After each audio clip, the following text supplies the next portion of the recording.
She had a nursing license, 2 combat tours, and hands steady enough to stop arterial bleeding in the dark. And they made her mop floors. For 11 months, Nora Voss worked the overnight shift at Hartwell General Hospital in Raleigh, North Carolina, doing every job the real nurses didn't want. Changing sheets, restocking supply carts, wheeling patients nobody checked on. The doctors walked past her like she was part of the furniture. The charge nurses handed her tasks like they were throwing scraps. She took it. Every single day she took it. Because nobody knew what she'd left behind to be here. And the night 57 bleeding, broken people came through those doors, the night the hospital cracked at its foundation, and the man in charge couldn't hold it together. The truth about Nora Voss came out in a way that couldn't be buried, silenced, or stolen. What happened next destroyed one career and rebuilt another from the ground up. This is that story. Before we go any further, if you're watching this for the first time, hit that subscribe button right now. Every week we bring you stories like this. One people underestimated, overlooked, and pushed to the edge, who found a way to fight back when it mattered most. Drop a like on this video and leave a comment telling me what city and country you're watching from. I want to see exactly how far this story travels. Now let's get into it. Hartwell General was not a bad hospital. It was, by most measures, a respectable one. 8 floors, a certified level 2 trauma center, a cardiac wing that had been renovated 3 years prior, and a staff of over 400. It sat at the edge of Raleigh's medical district, close enough to 2 major highways that ambulances could reach it in under 12 minutes from most of the city. Parking lot was always full. The lobby always smelled like industrial cleaner and stale coffee. The emergency department, known internally as the ED, ran busy on weekdays and absolutely brutal on weekends. It was, in short, exactly the kind of place where a person could disappear into the background if they kept their head down. Nora Voss had been keeping her head down for almost a year. She was 34, medium height, with dark hair. She kept in a practical bun and a face that didn't give much away. People who worked with her described her later to investigators, to journalists, to a hospital board that desperately needed to understand what had happened as quiet, as efficient, as someone you didn't really notice. Once nurse said, with genuine shame, that she had worked alongside Nora for 6 months and didn't know her last name until the night everything fell apart. Partly by design. Nora had come to Hartwell General the previous October, hired as a registered nurse after submitting a standard application, passing her credentialing review, and completing a 2-week orientation. Her resume listed nursing school, state licensure, and several years of hospital experience. What it did not list, what she had deliberately kept off the page, was her 7 years as a United States Army combat medic, including 2 deployments overseas, one of which had put her in the middle of a forward operating base attack that killed 4 soldiers and left 19 others requiring immediate trauma intervention. She had performed 12 of those interventions herself. She had lost 2 patients. She had saved 10. None of that was on the resume. When the recruiter had asked during her interview why she left her previous nursing position, Nora had said she needed a change of pace. The recruiter nodded, typed something, and moved on. Nobody dug further. Nobody asked about the gap years. Nobody asked why a woman with her documented skill level was applying for a floor nurse position rather than something in the ED or the ICU. She had been assigned to the medical surgical floor, Ward 4B, where patients recovering from procedures needed monitoring, wound care, medication management, and occasional comfort. Steady, unglamorous work. Nora did it without complaint. Problem wasn't the work. The problem was Dr. Marcus Hale. Dr. Hale was Hartwell General's chief of emergency medicine, 47 years old, broad-shouldered, with silver starting at his temples, and the particular kind of confidence that came from never having been seriously wrong, or at least never having been made to feel that way. He had trained at a prestigious program in Boston, returned to North Carolina to build his career, and over 16 years at Hartwell had accumulated the kind of institutional authority that made administrators nervous to question him. He was not a cruel man, exactly. Something more insidious than cruel. He was certain. Certain that he knew how a hospital should run.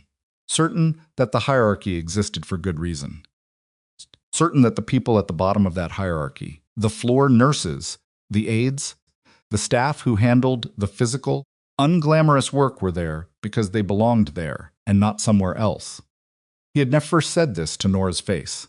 He didn't have to. It came out in the way he looked through her when they crossed paths near the nurse's station, the way he redirected his questions to the charge nurse, even when Nora was the one standing closest to the patient's chart. It came out in a meeting 3 months after she'd started, when a floor nurse named Darcy Pham had mentioned casually, trying to be helpful, that Nora had a strong clinical eye and might be worth considering for a cross-training rotation in the ED. Dr. Hale had looked up from his clipboard. "What's her background?" he'd asked. "Nursing." "Several years of hospital experience," Darcy said. "Which department?" "Med-Surg, currently. Before that, I'm not sure exactly." If she wanted to work in the ED, Dr. Hale had said, his voice perfectly even, she'd have applied for the ED. Let's not create confusion by moving people out of their assigned roles. He looked back down at his clipboard. Keep her where she is. Darcy had told Nora this afterward, quietly, in the break room. Nora had nodded, poured herself coffee, and said, "It's fine." Darcy had studied her face. "You're not even a little angry?" "Not right now," Nora said. She wasn't. She had learned a long time ago on the other side of the world, in conditions that made a hospital floor look like a spa, that anger was a fuel source, not a strategy. You banked it. You kept it controlled. You used it when it counted. This wasn't yet the time. The weeks continued. The months stacked up. Nora worked her shifts. She was never late. She was never sloppy. Her patient outcomes were clean. No falls, no medication errors, no complaints filed. She had a particular gift for the patients who were difficult, the ones who were scared and hid it behind anger, the ones who refused to eat, the ones who had been in the hospital long enough to start losing hope. She sat with them. Not long she didn't have long, but long enough. She had a way of talking to frightened people that wasn't soft or falsely cheerful.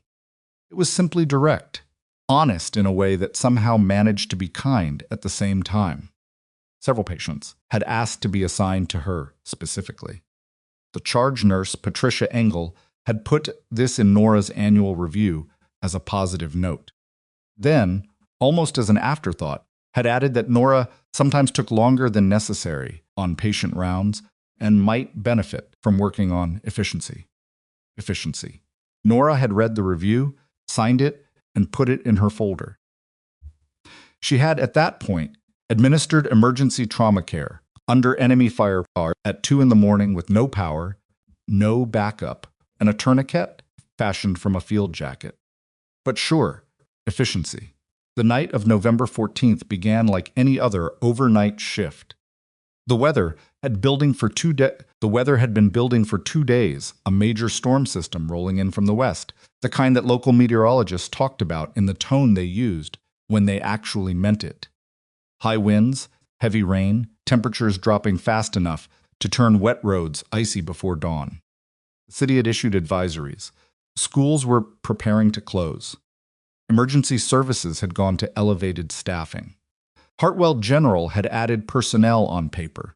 In practice, the overnight ED was running with its standard crew, plus 2 extra nurses, 1 additional resident, and the same number of attending physicians as any other Thursday night. The administrative logic was familiar. The storm might produce nothing. Overstaffing cost money. Better to respond to need as it developed. Nora had heard this kind of thinking before. She knew what it produced. Came in at 11 p.m., her 4B overnight shift, changed into scrubs, clipped her badge to her collar, and started her handoff from the departing nurse. The floor was quiet. 4 of her 12 patients were stable post-surgical cases. 3 were elderly patients managing chronic conditions. 2 were young adults recovering from appendectomies. The remaining 3 required closer monitoring: a diabetic in her 60s whose blood pressure had been inconsistent, a man in his 50s recovering from a cardiac event, and a teenage boy, 17, who had come in with what looked like a severe infection that the attending physician was still trying to classify. She moved through the floor efficiently. The cardiac patient, she mentally cataloged him as Mr. Aldridge because she remembered names, always had a slightly elevated heart rate at midnight. She adjusted, noted it, and set a reminder to recheck in 40 minutes. The teenage boy was running a temperature of 101.8 and was restless, which she didn't love. She stayed an extra 4 minutes with him, talking him down, getting him to drink water, checking his IV line. The boy's mother, sitting in the chair beside his bed, looked up at her with exhausted eyes. Is he going to be okay? His body is fighting something, Nora said. And right now, it's winning. I'm going to check on him again in an hour. If anything changes before then, you press that call button immediately. I don't care what time it is. The mother nodded. Thank you. Nora moved on. At 12:40 a.m., the first alert came through the hospital's emergency notification system. A major accident on Interstate 40, approximately 9 miles from the hospital. A passenger bus, a charter, carrying what early reports estimated at 40 to 50 people, had fish-tailed on the iced road during a gust and gone across 3 lanes, clipping 2 sedans and a delivery truck before the bus itself went through a guardrail and rolled onto its side in a drainage area below the highway. Secondary collisions behind it had added more casualties. First responders were on scene. Raleigh fire was cutting through the bus. Multiple trauma transports were being coordinated. Hartwell General was the nearest Level 2 center. They were getting all of it.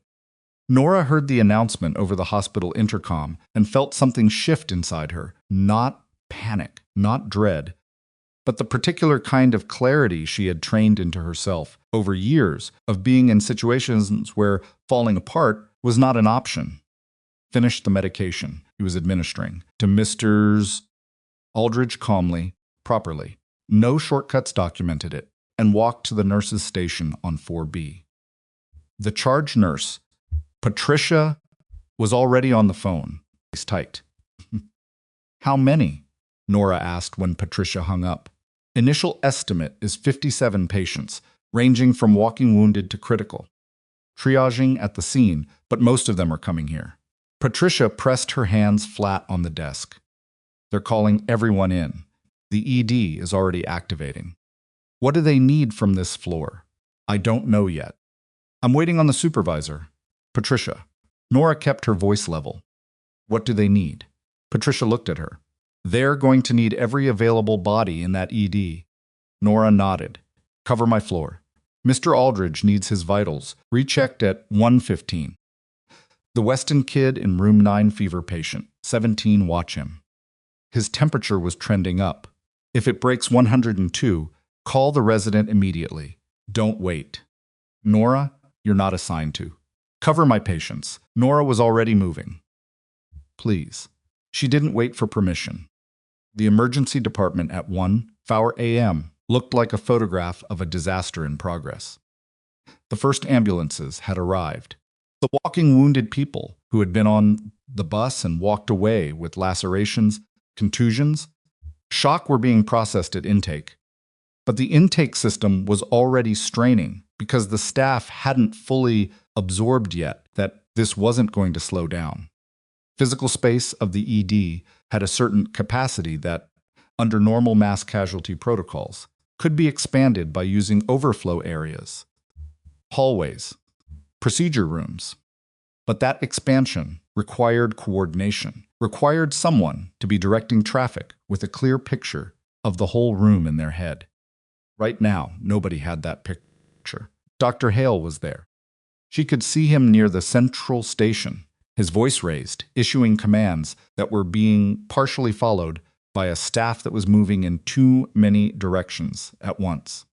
He had a phone at his ear and a tablet in his hand, and he was trying to do 3 things simultaneously, which meant he was doing none of them at full capacity.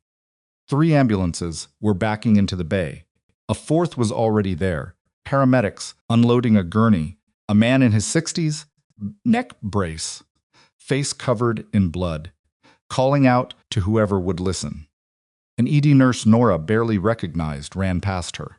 "We're out of trauma bays," the nurse said to nobody in particular. "We don't have anywhere to put them." Nora stopped moving. She stood completely still for 4 seconds. In those 4 seconds, she did what she had been trained to do. She looked at the whole room. She didn't focus on any one patient, any one problem. She looked at the flow where people were clustered, where the gaps were, what resources were visible, what the bottlenecks were. She had done this before. Not here, not in a hospital, but in places where getting it wrong meant body bags instead of discharge papers. The ED had 3 functional trauma bays currently occupied by critical patients. The overflow hallway on the east side was empty. No staff had gone to open it up and begin staging. The supply cart near Bay 2 was blocking the corridor that connected intake to the treatment area, and nobody had moved it. The triage desk was processing patients one at a time using the standard intake workflow, which was never designed for a mass casualty event. Nora walked to the supply cart first. She moved it herself, efficiently, without asking whose job it was. Passing orderly stared at her. "Stay with me," she said. "I need you." He blinked. "I'm supposed to be. Right now you're supposed to be with me. Come on." She moved to the triage desk next, where a nurse named Ben Calloway Young, 2 years out of school, looking like he was drowning, was still running single patient intake. "Ben," Nora said. "Stop." He looked up. "We're not doing individual intake right now. We're doing field triage. You're going to tag, not assess. Walk them in, rapid visual, critical or non-critical, tag and move. Do you know start triage?" He blinked. Yeah, we trained on it." "You're doing start triage, right now, not the standard intake protocol. Do you understand me?" "I who told you." "Ben." Her voice didn't rise. "Just settled, the way a weight settles. 57 patients are coming through that door. The standard protocol was designed for 3. If we don't change right now, people are going to die in this waiting room. Do you understand me?" He looked at her for a moment, this quiet floor nurse from upstairs, someone he had literally never spoken to before, and something in his face shifted. Not because she had authority, because she was right and he could hear it. "Yeah," he said. "Yeah, okay, good. I'm going to open the East Overflow Hall. Send your non-criticals there." She was already moving. The next 4 hours were something that everyone who witnessed them struggled to fully articulate afterward. It wasn't clean. Nothing about it was clean. People were crying in the hallways. A man who had been on the bus kept asking for his daughter in a voice that got quieter with each repetition. 2 of the trauma patients coded one briefly, one for longer, and the crash teams that responded did their jobs. There were moments where the system bent so far it seemed like it would break entirely. But it didn't break, because Nora Voss was moving through it like she knew exactly where every weak point was going to be before it appeared. She had opened the East Overflow Hall within 8 minutes of arriving in the ED, pulling in 2 orderlies and a nursing assistant to begin staging patients there. She had set up a secondary wound management area in a procedure room that hadn't been used for anything yet that night, and she had assigned 4 nurses to rotate throughout, Stuart nurses who had been standing near the station, unsure where to go, because no one had directed them. She had identified 3 patients in the initial wave whose conditions were being underestimated: a woman in her 50s with a head laceration that was generating less blood than the internal pressure warranted, a teenage boy who was shocky and quiet in a way that passive patients sometimes disguised serious abdominal injury, and vomitory, and an older man whose oxygen saturation was dropping incrementally in a way the initial intake had missed. She had flagged all three to physicians, specifically, clearly, with clinical reasoning attached. The woman had a subdural hematoma. The teenage boy had a splenic laceration. The older man was heading into respiratory failure. All three went into surgery within the hour. Dr. Hale had crossed her path twice in the first 90 minutes. First time, he had looked at her with something between confusion and irritation. She was doing things he hadn't authorized, moving resources he hadn't directed, coordinating staff who should have been taking instructions from him. He had started to say something. A critical patient arrived at exactly that moment, and he turned away. The second time, 40 minutes later, he had watched her across the room, watched her direct two nurses through the management of a patient with a compound fracture, while simultaneously talking a panicking family member back from the edge, and his expression had changed. It wasn't admiration. It was something harder than admiration, and more complicated. It was the look of a man who was beginning to understand something about a situation that he didn't yet want to accept. He turned away again. By 4:30 in the morning, the worst of it was stabilizing. All 57 patients had been received, triaged, and assigned to care. 12 were in surgery. 23 were in treatment for moderate to serious injuries. The remaining 22 were being managed for minor injuries, shock, and observation. The ED was still busy. It would be busy all day, probably, but the immediate crisis had been absorbed. The nurses who had been working alongside Nora were quiet in a specific way. The way people get quiet when they've been through something that hasn't fully registered yet. Ben Calloway found her near the East Overflow Hall, where she was checking on a woman who had a broken collarbone and was trying very hard not to cry about it. He waited until Nora had finished with the patient before speaking. "I've been an ED nurse for 2 years," he said. "I've never seen anyone do what you just did." Nora peeled off her gloves. The team held it together. "That's all. That's not," he stopped. "Start it again. Where did you learn that? The triage system, the way you read the room. That's not nursing school." Nora looked at him for a moment. She thought about what to say. She thought about the forward operating base and the 19 people and the 2 she hadn't been able to save and the 10 she had. She thought about how far away all of that felt and how close it had been 4 hours ago, when she'd walked into this room and done the only thing she knew how to do in a disaster. "Somewhere mistakes cost more than they do here," she said finally. Ben opened his mouth to ask another question. A hand came down on Nora's shoulder. She turned. Dr. Marcus Hale was standing behind her. His face was composed, but there was something around his eyes, something calculated and controlled, that made the back of her neck go cold. "A word," he said quietly, "in private." They stood in the corridor, off the staff lounge. The door closed behind them, the sound of the ED muffled through the wall. Dr. Hale crossed his arms. He looked at her for a long moment without speaking. "You acted outside your authority tonight," he said. Nora kept her voice even. "People were dying. You redirected staff without authorization. You initiated a triage protocol that had not been approved for deployment. You gave clinical assessments that are outside the scope of your current position." His voice was precise. "Professional. You overstepped."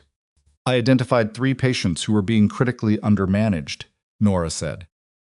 "All 3 are in surgery. They would not have been caught in time. That is not your determination to make. Somebody had to make it." The silence between them was specific. It had weight. "You are a medical surgical floor nurse," Dr. Hale said. "You are not an emergency medicine physician. You are not a trauma coordinator. You are not in a position to override the established emergency response system." The established emergency response system, Nora said, was not functioning. His jaw tightened. "Be very careful. I am being careful." She held his gaze. "I have been careful since I walked into this hospital. I have been careful every shift on a floor you've never visited. I have been careful because I understood what my position was, and I did it well." She paused. "Tonight was different, and you know it." Something moved behind his eyes. Couldn't read it precisely. It was too fast, too controlled. "Go home," he said. "Your shift has ended. We will discuss the formal implications of tonight's actions tomorrow." Formal implications. You heard me. Nora looked at him. She looked at this man with his titles and his certainty and his 16 years of building something that was about him, that had always been about him, and she understood something clearly. This conversation had nothing to do with protocol. This conversation was about the fact that the wrong person had saved the room tonight. She picked up her bag from the locker room without speaking to anyone. She walked through the ED on her way out past the overflow hall, past the triage desk where Ben was still working, past the trauma bays where the worst cases were being managed by tired but steady hands. And she looked at all of it, this thing she had built out of chaos in 4 hours of desperate work, and she breathed it in once. Then she walked through the doors. The rain had stopped. The sky was just beginning to suggest the idea of morning, dark blue at the edges, the parking lot still wet and gleaming under the fluorescent lights of the entrance awning. She sat in her car for a minute before starting it. She was tired in the specific way that comes after sustained crisis management, not the ordinary exhaustion of a long shift, but the particular hollowness of a body that has been running on emergency chemistry for hours and is only now beginning to come down. Her hands were steady on the steering wheel. They were always steady. She had worked on that for a long time. She didn't know yet what Dr. Hale was going to do, but she had worked alongside men like him before, and she understood one thing about them clearly. They did not like being made to look small. And tonight, in front of his entire staff, without meaning to, without wanting to, without asking for a single thing, she had made him look very, very small. She started the car. Behind her, inside the hospital she had just left, the security system was doing what it always did, what it had done all night long, logging timestamps and storing footage, recording everything and everyone in every corridor and every room and every interaction. Silent and automatic and entirely indifferent to whatever was about to happen next. She drove home in the dark with the heater running and the radio off. The apartment was cold when she got inside. She'd left a window cracked before her shift. Something she did out of habit. The way people who've spent time in enclosed spaces overseas tend to want air moving even when it's uncomfortable. She closed the window, sat on the edge of the bed, still in her jacket, and looked at the wall for a while without really seeing it. She was not someone who replayed disasters. That was a choice she had made deliberately, years ago, after the second deployment, when she'd understood what happened to people who couldn't stop running the footage. You looked at what happened, you identified what you could have done differently, and then you put it somewhere. You didn't carry it into sleep. Tonight, what she could have done differently was nothing. She knew that with the flat certainty of someone who'd made these calculations before. What she didn't know was what Dr. Marcus Hale was going to do with it. She slept for 5 hours. Not well, but enough. The call came at 11:14 in the morning. She was standing at her kitchen counter, eating toast, and looking out at the parking lot when her phone lit up with a number she recognized as the hospital's administrative line. She answered it on the second ring. The voice belonged to Sandra Croft, the hospital's director of nursing, a woman Nora had met twice, once at orientation, once in a hallway 6 months ago when Sandra had been looking for someone else and had looked at Nora's badge with the momentary blankness of a person who couldn't quite place the face. "Nora, I need you to come in today. 2 o'clock. Is this about last night?" A pause that was too careful to be accidental. "There are some things we need to go over." "It won't take long." Nora set down her toast. "I'll be there." She wore civilian clothes, dark pants, a gray sweater, her good boots. Not scrubs. She had thought about that consciously, and then felt faintly ridiculous for thinking about it, and then decided it didn't matter and wore the boots anyway. She arrived at 1:52 p.m. Sandra Croft's office was on the 5th floor away from the clinical areas with a window that looked out over the hospital's east parking structure. Sandra was behind her desk when Nora came in. Dr. Hale was sitting in the chair to the left of the desk, not behind it, a positioning choice that was subtle and also not subtle at all. There was no chair on Nora's side of the desk. She stood. "Thank you for coming in," Sandra said. She had a folder open in front of her. She was the kind of administrator who kept folders open, even when she already knew what she was going to say, because the folder was an authority object. Nora had seen this before. Last night was a very difficult situation for the hospital. "Yes," Nora said, "and we appreciate everyone who responded to the emergency." "Okay." Sandra glanced at the folder. However, there are concerns about the manner in which some staff responded. She looked up. Specifically, about actions taken by personnel who were outside their designated area and operating beyond their assigned scope. Nora kept her face neutral. "I'm the personnel you're referring to." "Yes. What specifically are the concerns?" Dr. Hale shifted in his chair. He hadn't spoken yet, and he was being deliberate about it, letting Sandra carry the official language, keeping his own involvement at a remove. Sandra said, "You redirected nursing staff away from their assigned positions without authorization. You initiated a mass casualty triage protocol that was not sanctioned by the ED attending or the on-call supervisor. You gave clinical guidance on patient conditions that falls outside your documented scope of practice." Nora waited to see if there was more. There was. 3 physicians have submitted written statements indicating that your interventions created confusion in the emergency response chain of command. Sandra's voice remained professionally even. "That confusion in a mass casualty event represents a patient safety risk." Nora looked at her. 3 physicians. "Yes. The 3 patients I flagged for surgical intervention, they're all alive?" Sandra's expression tightened almost imperceptibly. "That's not the issue being, I'm establishing context." "Are they alive?" A beat. "Yes.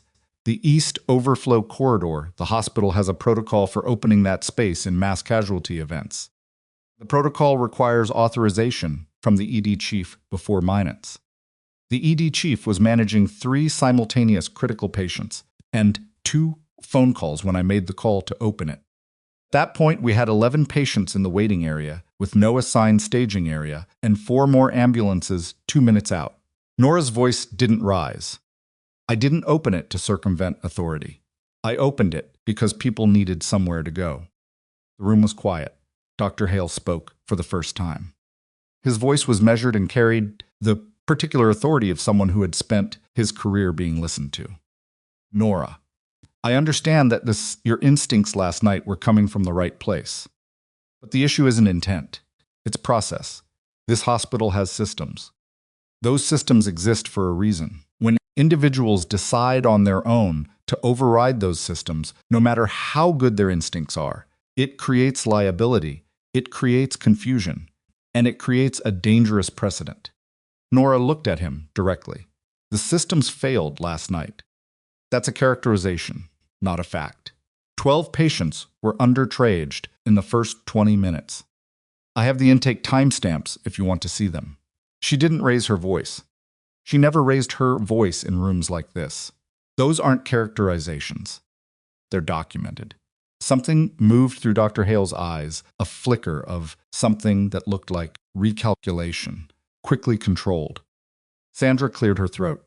"Regardless of the specific details, the hospital has an obligation to review incidents where protocol was not followed. As part of that review, we are placing you on administrative suspension with pay pending a formal investigation." Nora went still. "You are not to access clinical areas until the investigation is complete. Your credentials will be temporarily restricted. You will receive written notification of the specific charges by end of business today." "Charges." The word sat in the air like something dropped. "Charges," Nora repeated. "It's standard language for the formal review process. How long does the process take? Typically 3 to 4 weeks. Nora nodded slowly. She looked at Sandra, then at Dr. Hale, then back at Sandra. She took in the folder and the arranged chairs and the deliberate absence of a seat for her, and she understood with complete clarity what this meeting was and what it was not. "Can I ask a question?" she said. Sandra gestured. "Go ahead." "The 3 physicians who submitted written statements. Any of them in the ED last night?" Another pause. This one fractionally longer. "That information is part of the review file," Sandra said carefully. "So that's a no," Nora said. She picked up her bag from the floor. She looked at Dr. Hale one more time, this man who had stood in his own ED while it was fracturing and had not seen the fractures, who had been overloaded and overwhelmed and was now sitting in a chair with his arms crossed and his career perfectly intact, and she felt something. But it wasn't the anger she might have expected. It was something quieter and more patient than anger. "I'll wait for the written notification," she said. She walked out. The notification arrived at 5:47 p.m. via the hospital's HR portal. She read it at the kitchen table with a cup of tea that went cold while she worked through the language. The document listed 4 formal findings: unauthorized redirection of personnel, initiation of unsanctioned protocol, provision of clinical guidance outside document and scope of practice. And the one that made her stop and read twice: potential interference with physicians' decision-making that may have compromised patient outcomes. May have compromised patient outcomes. She set down the document. She sat with that sentence for a while. She thought about the woman with the subdural hematoma, the teenage boy with the splenic laceration, the older man whose oxygen saturation had been dropping. She thought about what compromised outcomes would have looked like for those 3 people without her intervention.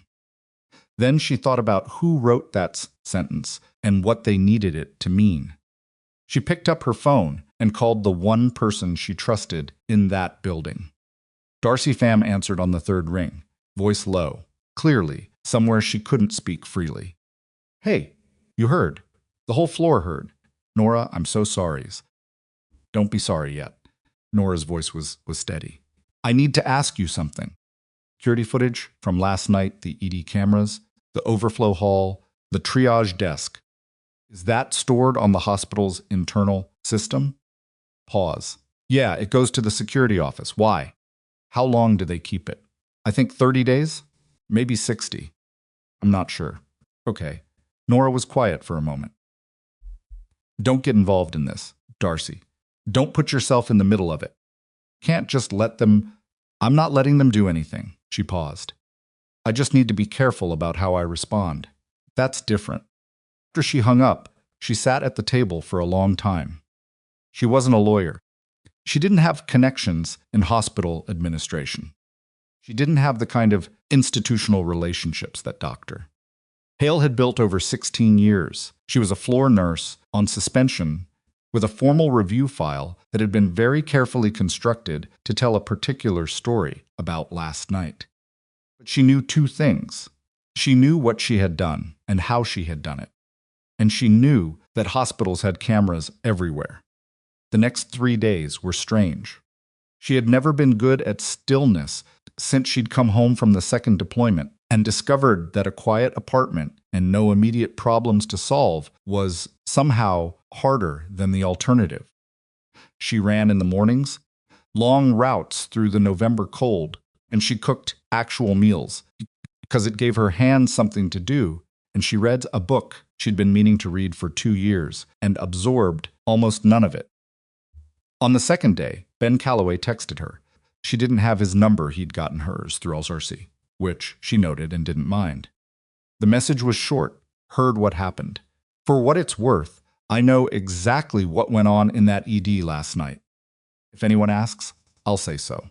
She wrote back, "Thank you." Hopefully it doesn't come to that. She wasn't sure she believed that when she typed it. On the 3rd day, she got a second message, this one from a number she didn't recognize. She almost didn't open it. When she did, it was 2 lines. "Dr. Hale is telling people you falsified your credentials." claim to have trauma experience you didn't have. I thought you should know. No name, no context. She read it 3 times. Then she made a cup of coffee and sat with the information. He wasn't just defending himself. He was building a case. Suspension was the first move, and she'd understood that. But this going to staff members, planting questions about her background, creating the narrative before anyone could ask the right questions. This was someone who understood that the best way to win a fight was to make sure the other person looked like the problem before the fight officially started. Her military record was not on her hospital resume. That was not falsification. That was omission, and it was legal, and it was her own business. But if Hale started talking about it the right way to the right people, it could be made to look like deception. It could be made to look like she'd invented a competence she didn't have and deployed it in a crisis without authorization. She needed to be smarter than reactive.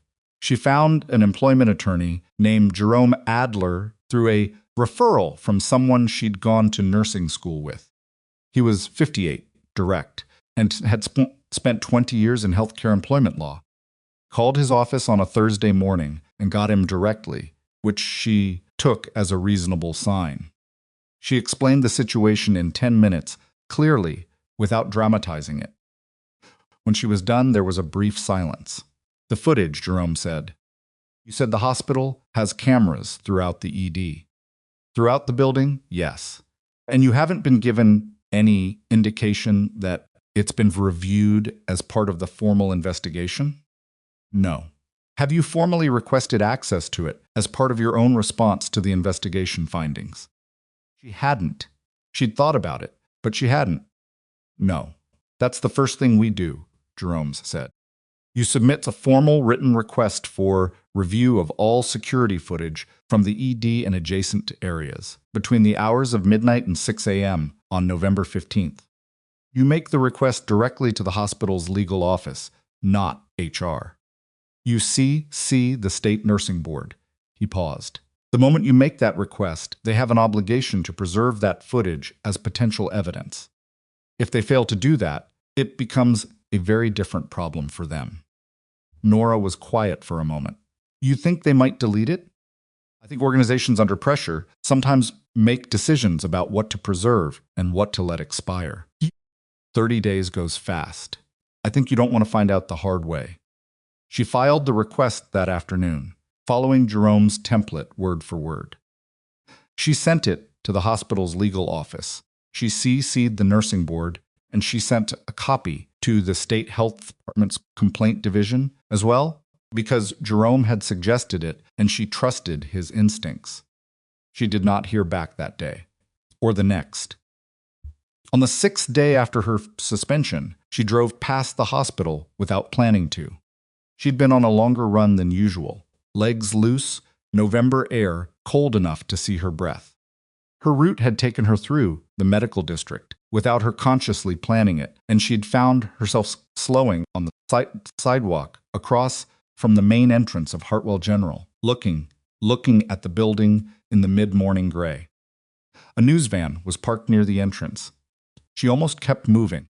News vans at hospitals were common. They showed up whenever something notable happened, and what had happened 9 days ago was notable. She'd seen coverage of the I-40 accident in the days after, the human interest stories about survivors, the statistics about the emergency response. She stopped walking. There was a woman she recognized standing near the entrance, Cynthia Okafor, a local journalist who covered health and public policy, whose byline Nora had seen a dozen times in the local paper over the years. Cynthia was talking to a man in a suit that Nora recognized after a moment as Richard Pace, Hartwell General's Director of Communications. They were doing an interview. She was too far away to hear anything. She watched for a moment. Cynthia Okafor gestured with her notepad. Richard Pace said something, gesturing toward the hospital entrance. Both of them smiled. Nora watched the body language and read it the way she'd learned to read environments where nothing was quite what it appeared to be. This was a prepared interview, a friendly one. An interview that had been arranged, not requested. Someone was managing the story of what happened that night, shaping it, making sure that the version that went into the public record looked the way they needed it to look. She started running again. She called Jerome from the sidewalk. "They're doing press now," she said when he answered. "Who is?" "The hospital. Communications director. Local journalist. I just saw them outside the building." A pause. "Did they make any statements you heard?" "No. I was across the street." "Okay." Jerome's voice was steady, which she appreciated. "I've been working on something I want to talk to you about. Can you come in today?" "Yes." 2:00.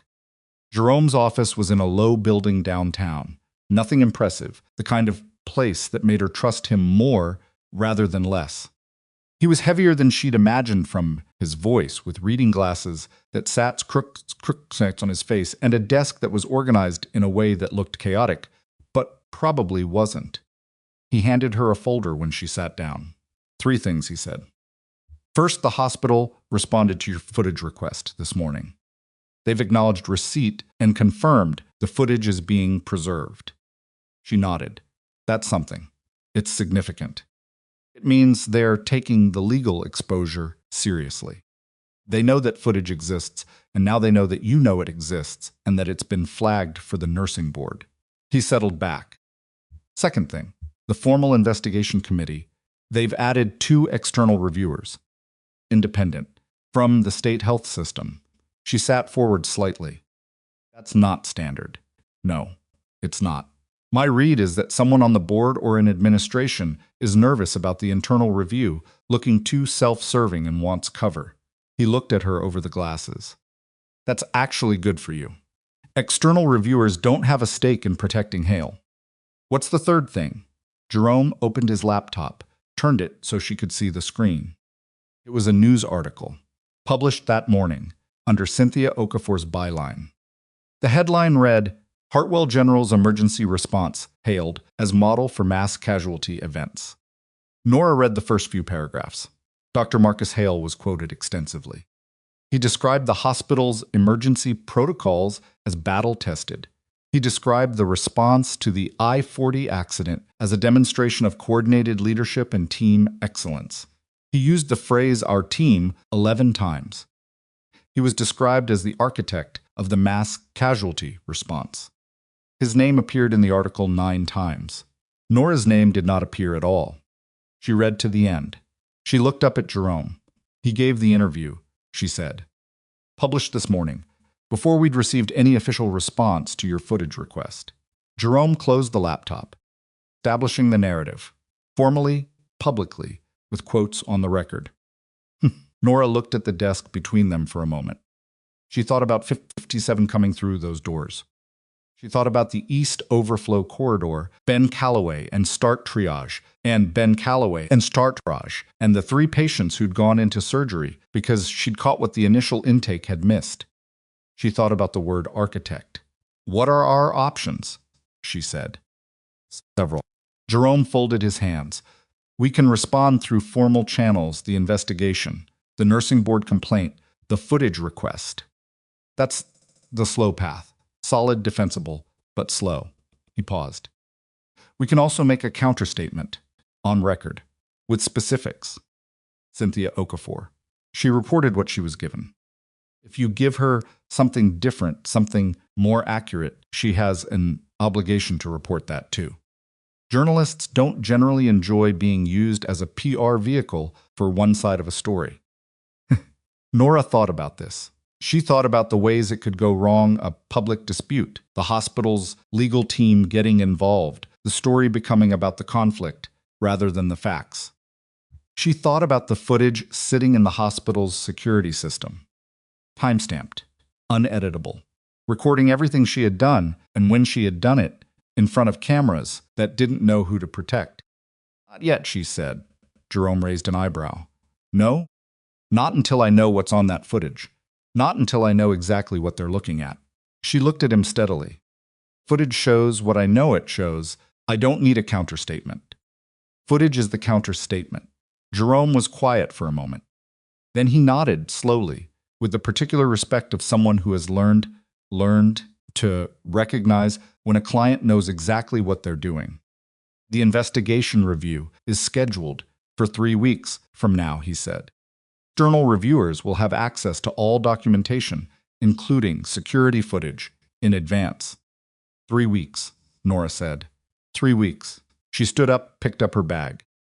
She shook Jerome's hand. She walked out into the November afternoon and drove home and made dinner and went to bed at a reasonable hour and stared at the ceiling for a while before she finally slept. 3 weeks. She could wait 3 weeks. She had waited longer than that for the truth to matter. 12 days after the suspension, her phone rang at 7:18 in the morning. She was still in bed, not quite asleep, which was the particular limbo she'd been living in for the past week and a half, not fully resting, not fully awake. Her brain running on a background current that she couldn't quite switch off. She grabbed the phone without looking at the number. Nora. It was Darcy, and something in her voice made Nora sit up immediately. What happened? You need to see this. Darcy's voice was tight, compressed, the way voices get when someone is trying to keep emotion out, and it's only barely working. Cynthia Okafor, the journalist who did the Hale piece. She published a follow-up this morning. Nora. Someone talked to her. Nora was already swinging her legs off the bed. What does it say? I'm sending you the link right now. It's just Reddit. A breath. Someone from inside the hospital. They gave her the timestamps. Intake logs. The staff statements from that night. They gave her everything, Nora, and she used it. Darcy's voice cracked slightly at the edges. She has a quote from Ben Calloway. She has 3 other nurses on record. Nora had the article open on her phone. She read the headline. She read it again. Questions emerge about who really led Hartwell General's mass casualty response. And below it, in smaller text, nursing staff accounts contradict hospital's official narrative. Security footage review requested by suspended RN may hold answers. Nora sat on the edge of her bed in the cold morning light and read the entire article without stopping. She read Cynthia Okafor's careful, precise reconstruction of the night, the timestamps, the sequence, the specific interventions, the names of the patients who had been redirected to surgery. She read Ben Calloway's quote, "I have never seen anything like what she did that night." She built a system from nothing in the middle of a disaster. Every nurse in that room knew it. She read the accounts of 2 other nurses who had not been named, but whose descriptions of the night were detailed and specific and unmistakably accurate. She read the final paragraph where Cynthia Okafor noted that Dr. Marcus Hale had been contacted for comment and had declined through the hospital's communications director. Nora lowered her phone. She sat with the article for a moment. Then her phone rang again. Not Darcy this time, the number was Jerome's. She answered. "You've seen it," he said immediately. "Just now. The nursing board called me 20 minutes ago." Jerome's voice had something in it she hadn't heard before, not excitement exactly, but a sharpening, the tone of someone who has just watched a case change shape in real time. They're accelerating the review. They want access to the footage within 72 hours. They're also formally requesting all written statements submitted as part of Hale's complaint against you. Nora pressed her hand flat against her knee to steady it. Okay? Nora, Jerome paused. The hospital's legal team called me an hour ago. She went still. They want to set up a meeting. A meeting. Not a continuation of the formal investigation. Not another letter through the HR portal. A meeting person to person with the legal team. She understood what that meant. She understood it the way you understand something that you've been waiting for, not with surprise, but with the particular recognition of a thing you knew was coming and had been patient enough to wait for. "What did you tell them?" she said. "I told them I'd speak to my client. And I'm speaking to you right now." She could hear him choose his next words carefully. "They wouldn't initiate direct contact with my office unless someone in that building is starting to understand that the story they published 10 days ago is not the story the evidence is going to tell." He stopped. Something has changed inside that hospital, Nora. Someone looked at something, the footage, the logs, something, and realized the ground had shifted. Nora looked out her bedroom window. The November sky was pale, pale and flat, the kind of morning that didn't commit to anything. She thought about Dr. Hale, sitting in that chair in Sandra Croft's office, arms crossed, voice measured, 16 years of certainty arranged around him like armor. She thought about the article with his name 9 times and hers not at all. She thought about what it meant that his legal team was calling. "Set up the meeting," she said. "When do you want to do it?" "As soon as possible." She paused. "And Jerome, I want the footage review confirmed in writing before we sit down with anyone. I want it on record that the nursing board has formally requested it. I want that locked before we walk into any room with their lawyers." A brief silence. Then, "You've done this before." It wasn't really a question. She answered it anyway. "Not exactly this," she said, "but close enough." She hung up and sat there in the quiet of her apartment, her phone warm in her hand, the article still open on the screen. 57 people, 3 weeks of waiting, a building full of cameras that had recorded everything. Whatever Dr. Marcus Hale thought he had built in the days since that night, whatever story he thought now safely in place, it was about to meet the footage. And the footage did not have his name on it. The meeting was scheduled for a Tuesday. Jerome had pushed for Friday to give himself more time to prepare, and the hospital's legal team had pushed back with Tuesday, which told him something about their urgency. And urgency told him something about what they'd found when they looked at the footage. He'd called Nora to explain the timeline shift, and she'd said fine without hesitation, which told him something about her. She spent the weekend before the meeting what she always did when she needed to think clearly. She moved. Long runs in the mornings. Grocery shopping, cooking, cleaning the apartment in a way that was almost meditative, hands busy, brain cycling through the variables without forcing them. She pulled out the formal investigation documents Jerome had sent her and read through them again. Not looking for new information, but checking her own recall, making sure she hadn't started misremembering anything in the direction she wanted. She hadn't. On Sunday evening, her phone buzzed with a message from a number she didn't recognize. A different number than the one that had warned her about Hale's credential rumors 2 weeks earlier, but the message had the same flavor, short, factual, sent by someone who was being careful. The review committee met informally this afternoon. Hale wasn't invited. 3 board members were present. I don't know what was discussed, but Pace left early and looked like he'd swallowed something. Richard Pace, communications director, the man who had stood outside the hospital smiling, while Cynthia Okafor took notes for the article that had Hale's name 9 times in it. Pace was rattled. The story was unraveling faster than Hale could manage. Nora set the phone down. She stood at her kitchen window and watched the parking lot get dark, and she let herself feel, briefly and carefully, the things she'd been keeping at a controlled distance for 2 weeks, not triumph. Because it was too early for that, and she'd seen enough situations reverse at the last moment to know better, but something close to steadiness. Particular steadiness of someone who has been doing the right thing quietly for a long time and can see, faintly, from a distance, that it might be about to matter. She went to bed at 10. She slept better than she had in days. The meeting was held not at the hospital, but at the offices of Hartwell General's legal counsel, a firm called Breckenridge and Tolley, located on the 14th floor of a downtown office building. The conference room had large windows, good lighting, and the particular temperature of rooms where people are trying to project neutrality. Jerome sat beside her.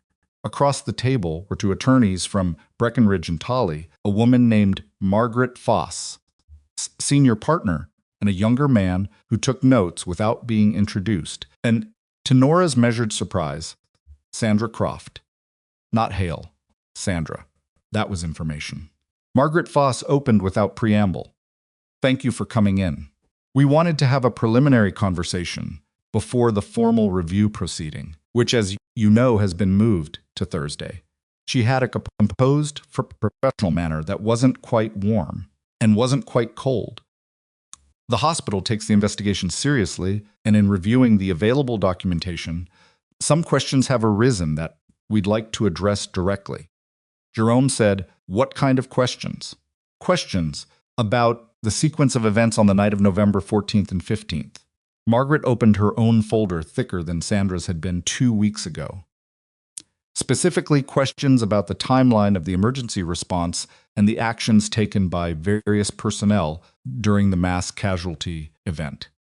Security footage, Jerome said. A brief pause. Among other materials, yes. The nursing board reviewed the footage on Friday, Jerome said. I assume you're aware of their preliminary findings. Margaret's composure held, but something shifted underneath it. We're aware the board conducted a review. Are you aware of their preliminary findings? Jerome repeated. We've been in communication with the board, yes. Nora watched this exchange without speaking. She had agreed with Jerome beforehand that she would let him lead the legal conversation, and she would speak only when directly addressed or when something required first-hand clarification. This was not her instinct. Her instinct was to be direct, to say what she knew and let it land, but Jerome had been doing this for 20 years, and she trusted the process. Sandra Croft had not spoken since she'd said good morning when they sat down. Margaret said, I want to be transparent with you. The footage review has raised questions that complicate the hospital's current position with respect to the formal investigation findings. Jerome nodded. In what way does it complicate that position? Another pause, this one longer. Margaret was choosing language with the care of someone who understood that every word in this room was potentially a document. The footage indicates that the timeline of the emergency response may differ from what was reflected in the initial accounts provided to the investigation committee. She paused. Specifically regarding the sequencing of certain interventions and the individuals responsible for initiating them. Nora said, the footage shows me opening the east overflow corridor at approximately 1:16 a.m. Everyone looked at her. Before any attending physician had directed that action, she continued. It also shows me redirecting nursing staff to triage protocol at approximately 1:12, initiating wound management staging in procedure room 3 at 1:24, and flagging 3 patients for surgical review by 1:47. All 3 of those patients were in surgery within the hour. She kept her voice level. Formal investigation findings describe my actions as unauthorized interference that created confusion in the emergency response chain. The footage shows those actions preceding the organized emergency response, not disrupting it. The younger attorney's pen had stopped moving. Sandra Croft was looking at the table. Margaret Voss said carefully, Ms. Voss, I understand why this meeting was called, Nora said. And I understand what it means that you called it before the formal review rather than after. I'm not here to make this difficult. I'm here because I want the accurate account of that night to be the one that exists on the record. She looked at Margaret directly. What specifically does the hospital need from me? There was a pause that had several things in it. Margaret looked at Jerome.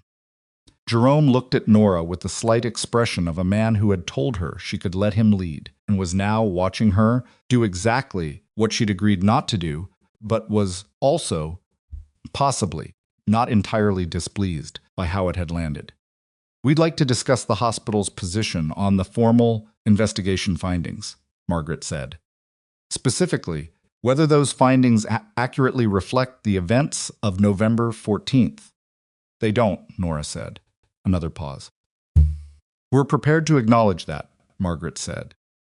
The meeting lasted 2 hours. By the end of it, Margaret Voss had outlined a framework in careful, non-committal legal language. The hospital was prepared to revisit the investigation findings in light of new documentation. The formal charges against Nora would be under review. Her suspension would be evaluated for appropriateness given current information.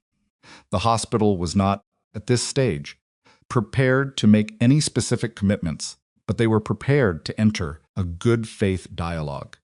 Jerome had nodded at appropriate intervals and said very little. Sandra Croft had spoken twice, both times to confirm procedural details. In the elevator down to the lobby, Jerome said, "That went better than expected." "They've seen the footage," Nora said. "They've definitely seen the footage. And they know the nursing board has seen it." "Yes." He pressed the lobby button. "The question is what they do with Hale." That was the question. She'd been sitting with it since the moment she walked in and found Sandra in that room without him. "He gave that press interview," she said. "It's published. It's on the record.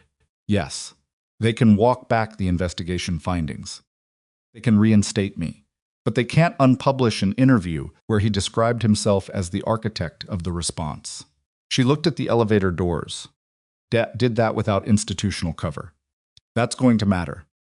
Jerome was quiet for a moment. "You're not wrong. Does the nursing board have authority to act on this independently of the hospital's internal process? The evidence supports a finding that a physician provided materially false information to the press to an internal investigation. The board can refer that to the medical licensing authority." He paused. "That's a different process. That's a longer process." "But yes." Nora nodded. She thought about Hale's face in Sandra's office. Arms crossed, the measured voice, the 17 years of certainty. She thought about the article. 9 times. "Let the formal review proceed," she said. "Don't push for a settlement before Thursday." Jerome looked at her. "Why not?" "Because the external reviewers haven't presented their findings yet, and I want those findings in the room before anyone decides anything." She met his eyes. "Whatever the footage shows, I want the committee to say it out loud. On the record, in front of everyone." Jerome studied her for a moment in the way he'd been studying her since the first phone call, trying to calibrate something about her that didn't quite fit the template he was used to. Then he nodded. "Thursday, then," he said. She found out about Hale's next move on Wednesday afternoon. Came through Darcy again. Darcy, who had become an unwilling nerve center for information moving through the hospital's clinical staff, who was clearly uncomfortable with that role and doing it anyway because she was a decent person who understood what was at stake. The message was longer than usual. He went to the board this morning. Not the review committee, the full board. Requested an emergency session. I don't know what he said, but 2 board members left early. And Dr. Park, you don't know her. She's on the quality committee. Came out of that room looking like she was holding something back. Also heard from Terrence in security that someone from Hale's office called yesterday asking about the process for submitting a formal objection to the footage review. They were told there's no such process. I don't know if that matters, but it seemed like you should know. Nora read it twice. He was fighting. She'd expected that she would have been more worried if he wasn't. A man like Hale didn't look at his position eroding and decide to be graceful about it. He'd built that position over 16 years. It was the thing he was. He would protect it the way people protect things that are identical to their sense of self, which was to say, without a clear upper limit. What concerned her was the board session. She called Jerome. "I heard," he said before she could speak. He'd apparently had his own sources inside the proceedings. "He's arguing that the footage review was procedurally improper, that the nursing board acted outside its jurisdiction by reviewing material from an active internal hospital investigation." Is that a real argument? It's a technical argument. It has limited merit, but it could cause delays. Jerome's voice was steady, but she could hear something working underneath it. He also, and this is the part I want you to be prepared for, submitted a supplemental statement to the review committee, filed this morning. What kind of statement? He's claiming that your military background, which you didn't disclose on your employment application, constitutes a material omission that invalidates your nursing contract and calls into question the basis on which you were credentialed. A pause. He's arguing that your actions that night weren't just unauthorized. They were performed under a false identity, essentially. that you misrepresented your qualifications to obtain a position and then exceeded that position's using skills the hospital never consented to. The line was quiet for a moment. That's not legally coherent, Nora said. No, it isn't. Your military record isn't a required disclosure. Your nursing's license is valid. Your clinical credentials are legitimate. The argument has no legal standing. Another pause. But it doesn't need legal standing to do damage before Thursday. It just needs to be in the room. Nora pressed her palm flat on the kitchen table. She felt the grain of the wood under her hand. She counted 4 seconds. He's trying to make the story about me, she said. Yes. If the committee spends Thursday discussing my employment application instead of what happened on November 14th, he wins the delay. Potentially. What do we do? Jerome's voice shifted slightly into the tone she'd heard from him when he was working a problem rather than reporting one. I'm filing a response to his supplemental statement tonight. 30 pages. Documentation of your military service, your nursing credentials, the legal framework for voluntary disclosure, and a very specific accounting of what his statement gets wrong. He paused. But I need something from you. What? Your discharge papers. Your Army records. Whatever you have that documents your service and your combat medic training. I want to put it in front of the committee before they read his statement, not after. A long pause. She had kept those documents in a folder in the back of her filing cabinet since the day she'd separated from service. She hadn't looked at them in 2 years. The record they contained was not something she showed people. Not because she was ashamed of it, she had never been ashamed of it, but because it was hers in a way that most of her life wasn't, and she'd wanted to keep it that way. How much of it do you need? She said. The service record summary and the medic certification. That's enough to establish the foundation. He paused. Nothing beyond what's relevant. Okay, she said. Can you get it to me tonight? Yes. She hung up and sat at the table for a while before she went to the filing cabinet. She found the folder where she'd left it, behind a manila envelope of apartment lease documents and a folder of tax returns, tax she'd never needed to reference. It was thinner than it should have been for 7 years of service. She'd deliberately kept only the essential documents, leaving the rest in the VA's system where they technically lived anyway. She opened it on the kitchen table. The service record summary was 4 pages. Her name, her rank, her dates of service, her unit assignments, her training certifications. Combat Medic Specialist. 2 deployments. Commendation for actions during the second one, a single sentence in bureaucratic language that somehow managed to strip all human texture from a night that had contained more human texture than most people encountered in a lifetime. There were no photographs. She'd had some once. She didn't know exactly when she'd stopped carrying them. She photographed the documents with her phone, sent them to Jerome, and put the folder back in the filing cabinet. Then she made dinner, ate it standing at the counter, and watched a television program she couldn't have described 20 minutes after it ended.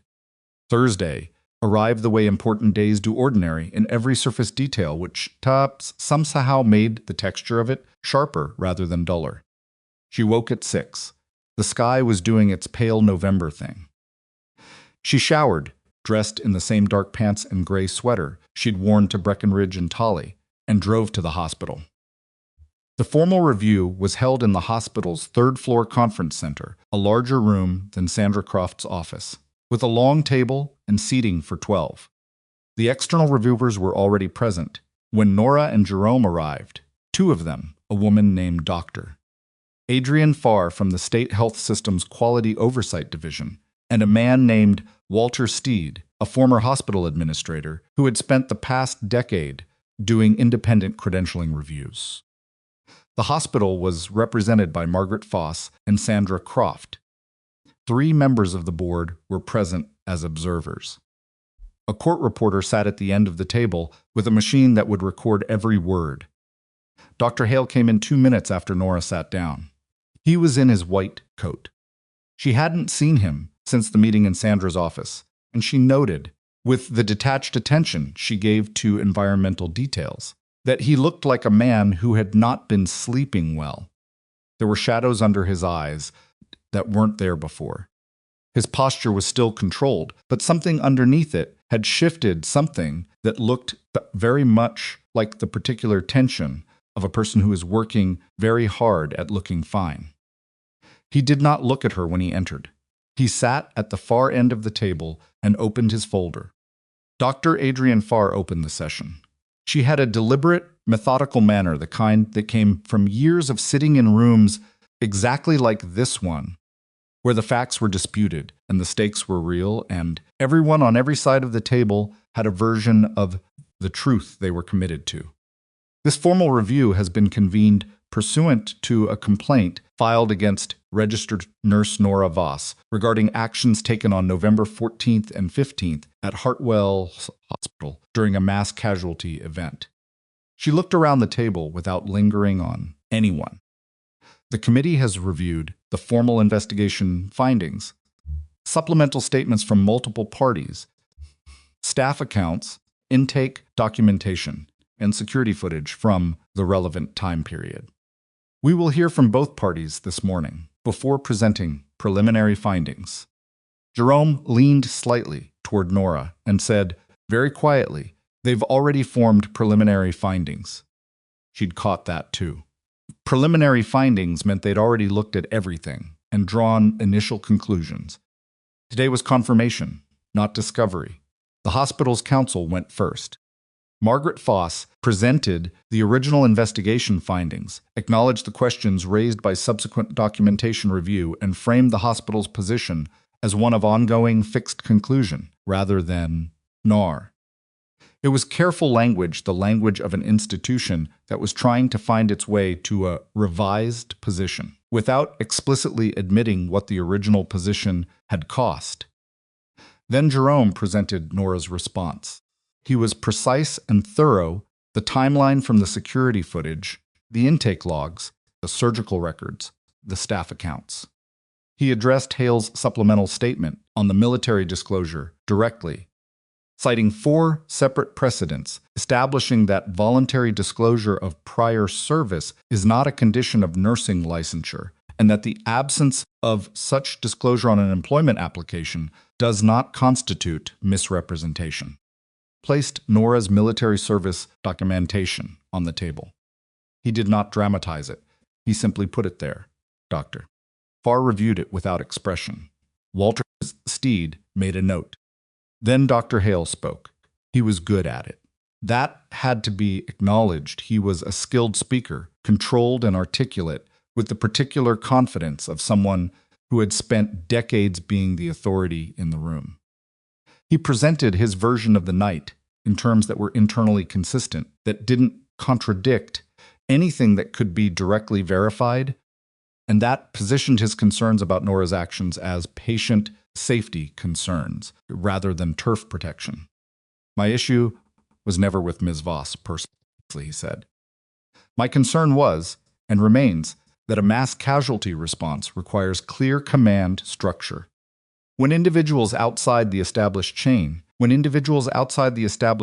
make unilateral decisions, even well-intentioned ones, it creates the potential for conflicting instructions and miscommunication in a high-stakes environment. He looked at the committee. I have spent 16 years developing emergency response protocols at this hospital precisely because those protocols save lives. The question isn't whether Ms. Voss's instincts were good. The question is whether bypassing established authority can be permitted without consequences. He was framing it as principle, not grievance. Nora watched the committee's faces and couldn't read them. Dr. Farr said, Dr. Hale. The footage indicates that the east overflow corridor was opened and staffed by Ms. Voss at approximately 1:16 a.m. According to the ED's own mass casualty protocol, that corridor should have been opened at the onset of a mass casualty event, which was declared at 1:04. That's a 12-minute gap. What was the status of the overflow corridor during that period? Hale paused. We were assessing available resourcing. The corridor was empty and unstaffed for 12 minutes during an active mass casualty event. Doctor. Farr said, not accusatory, just factual. Is that accurate? A beat. We were managing multiple simultaneous priorities, minds. Is it accurate that the corridor was empty and unstaffed for 12 minutes? Hale's jaw tightened almost imperceptibly. Yes, and Ms. Voss opened and staffed it in that 12th minute without being asked to do so, without being authorized to. I'm asking about the timing, Doctor. Farr said. She opened it before any authorized personnel had done so. Yes, the room was very quiet. Dr. Farr made a note. She moved to her next question. The review continued for another 40 minutes, working through the timeline in methodical detail. And with each question, Nora watched the picture that Hale had constructed in the press and in the internal investigation become less coherent against the specificity of what was documented. He wasn't lying exactly. Everything he said was technically defensible.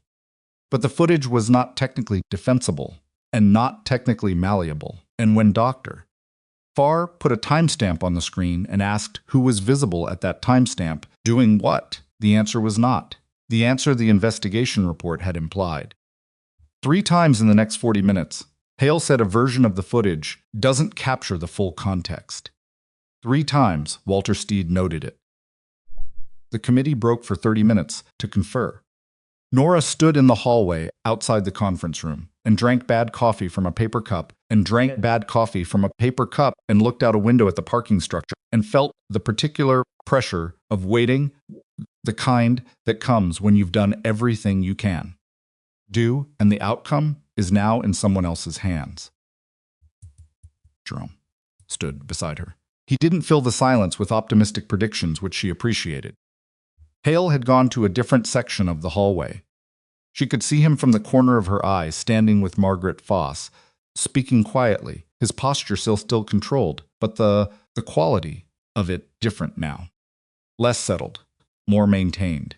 One of the board members, a heavy-set man she didn't know, walked past her toward the elevator and slowed slightly as he passed.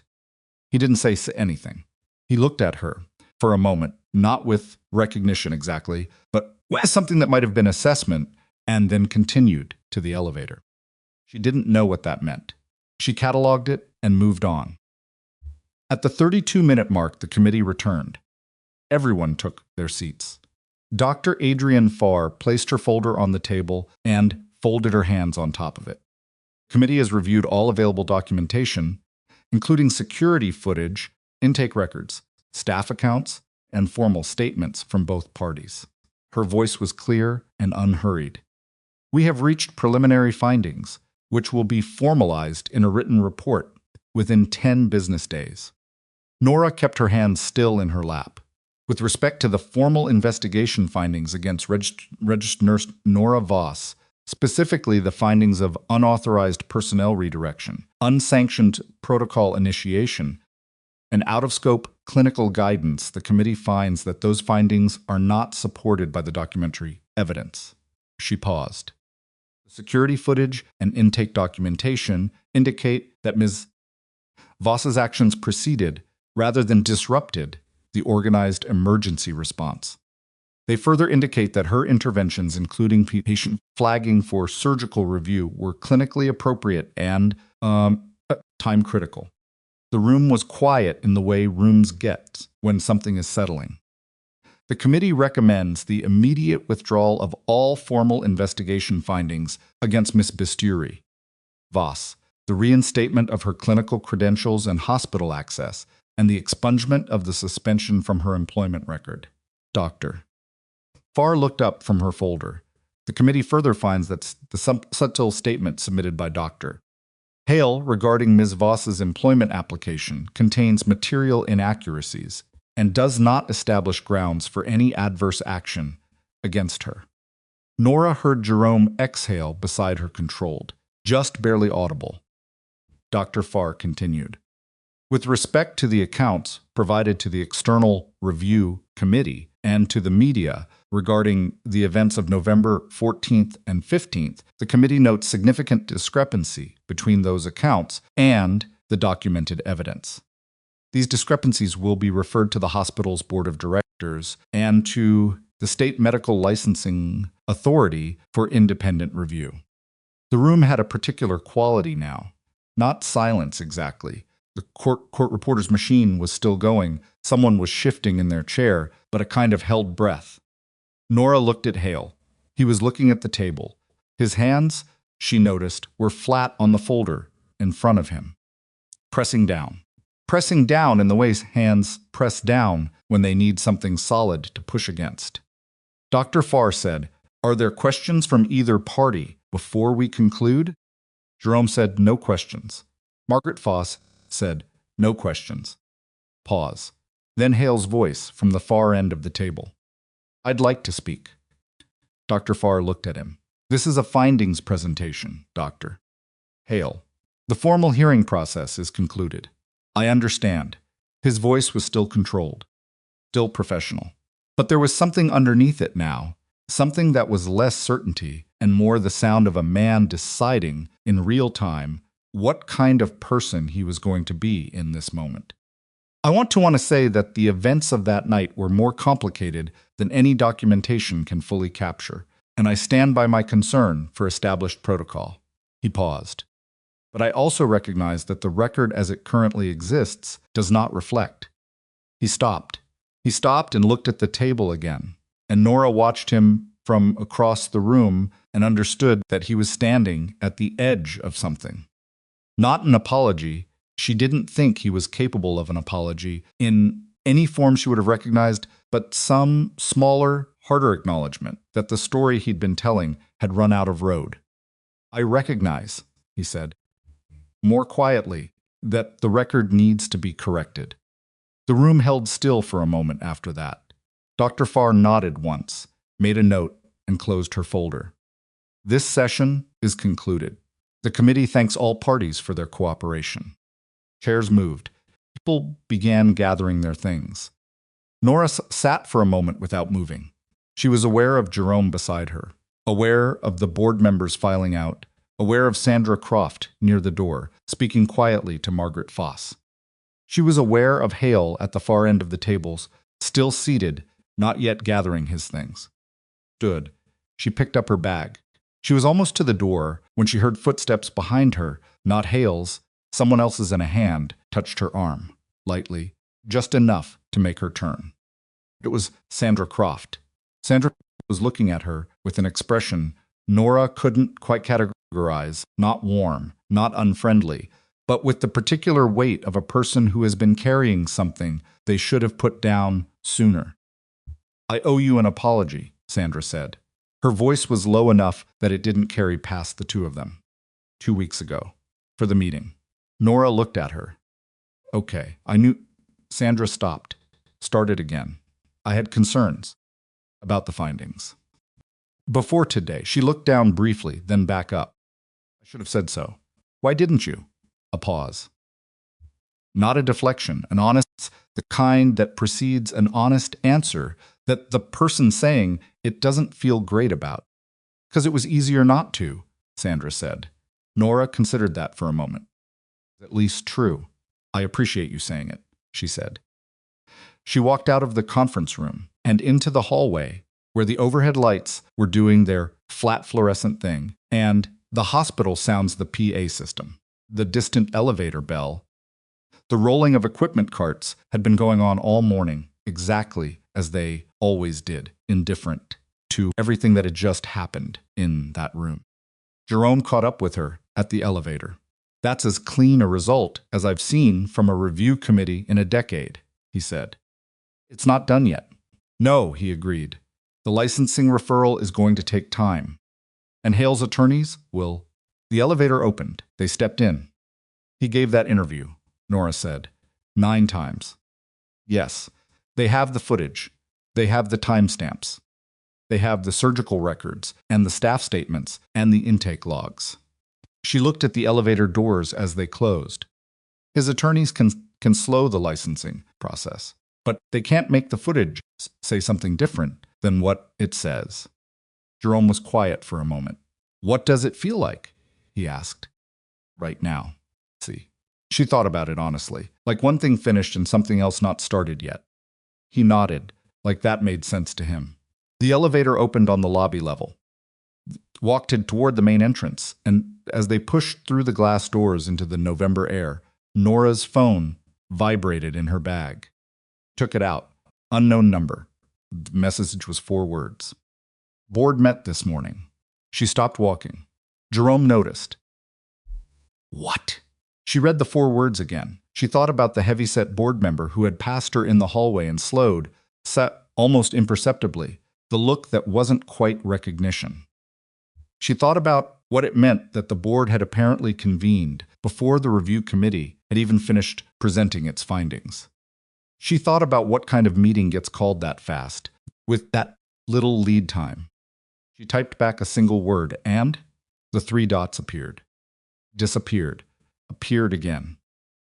Then the response came through, and she read it, and she stood on the sidewalk outside Hartwell General Hospital in the cold November air, while Jerome waited beside her, and the thing she felt was not what she'd expected to feel, not relief, not satisfaction, not the clean resolution of something that had been building for weeks, but something sharper and more complicated, because the message changed the shape of everything she thought was about to happen. Jerome said, "Nora, what is it?" She turned the phone so he could read the screen. His expression shifted. He read it twice. "That's not possible," he said. "The referral to the licensing authority was just made this morning. The formal process. It's not the licensing authority," Nora said. She looked at the message again. "Board met this morning. Found a second complaint. Not yours. 3 nurses filed jointly 6 weeks ago. Hale buried it. The board just found out it existed." Jerome was very still. 3 nurses. 6 weeks ago. A complaint that had been buried filed and then made to disappear before it ever reached the people it was supposed to reach. Complaint that the board had just discovered existed this morning, in the same week as the footage review, in the same week as the licensing referral, in the same week as the newspaper article that had used the word architect 9 times. If there was a buried complaint, it meant Nora's situation wasn't unique. If it wasn't unique, it meant a pattern. And a pattern changed everything about what kind of problem Marcus Hale actually was. She stood on that sidewalk for longer than she meant to. Jerome was already on his phone, stepping away to call his office, his voice dropping into the clipped cadences he used when he was shifting from one mode of operation to another. Nora stayed where she was, holding her own phone, reading the message a 3rd time, as if the words might rearrange themselves into something less significant. They didn't. 3 nurses, 6 weeks ago. Complaint that Marcus Hale had intercepted or buried, or caused to disappear, through whatever mechanism a man with 16 years of institutional authority had available to him before it could reach the people it was designed to reach. She thought about the timeline. 6 weeks ago was early October. She'd been suspended for less than 3 weeks, which meant that somewhere in this hospital, 3 nurses had filed a formal complaint against Hale before any of this started, before the article, before the footage request, before the review committee, and that complaint had been swallowed. Gone, as if it hadn't existed, until this morning. Type back to the unknown number. Who are the nurses? The response came in under a minute. Can't say yet. They'll say for themselves. She put the phone in her pocket. Jerome finished his call and came back to where she was standing. "I've got my paralegal pulling the state's complaint filing records. If a formal complaint was submitted 6 weeks ago, there should be a filing timestamp somewhere in the system, even if the internal process was interfered with. Can Hale's office actually suppress a formal nursing complaint? Officially? No. Structurally? Jerome tilted his head. Complaints filed internally through the hospital's HR system go to the department head for routing. If the department head is the subject of the complaint, protocol requires immediate escalation to the board. But if someone along the chain decides not to escalate, the complaint can sit indefinitely if nobody's looking for it." He paused.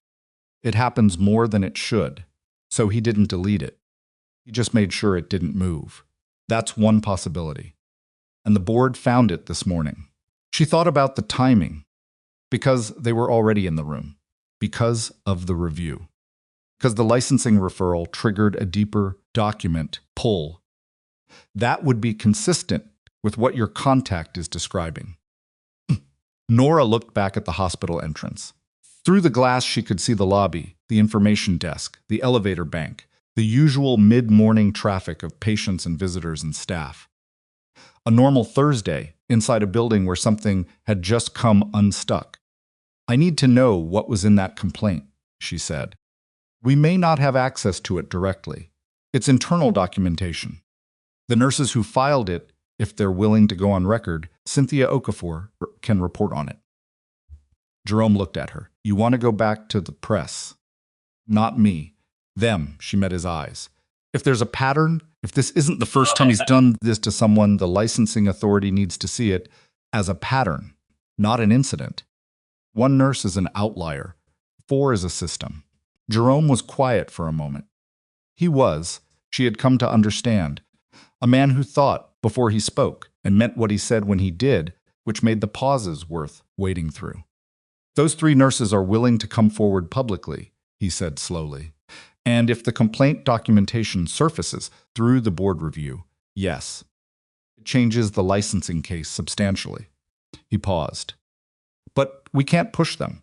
They have their own jobs, their own exposure, their own reasons for having filed internally instead of externally in the first place. I know, Nora said. I'm not going to push anyone. She went home. She changed clothes. She ate lunch that she barely tasted and sat at the kitchen table with a notebook and wrote out everything she knew in the order she knew it, which was a habit from the Army when a situation was complex. You wrote it down linearly. You identified the gaps, and you didn't fill the gaps with assumption.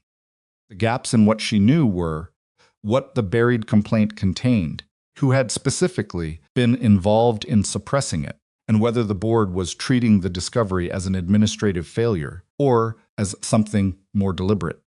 Those gaps were going to close. She could feel it in the particular way that things feel when they've already started moving, and there's no mechanism to stop them. The first nurse called her that evening.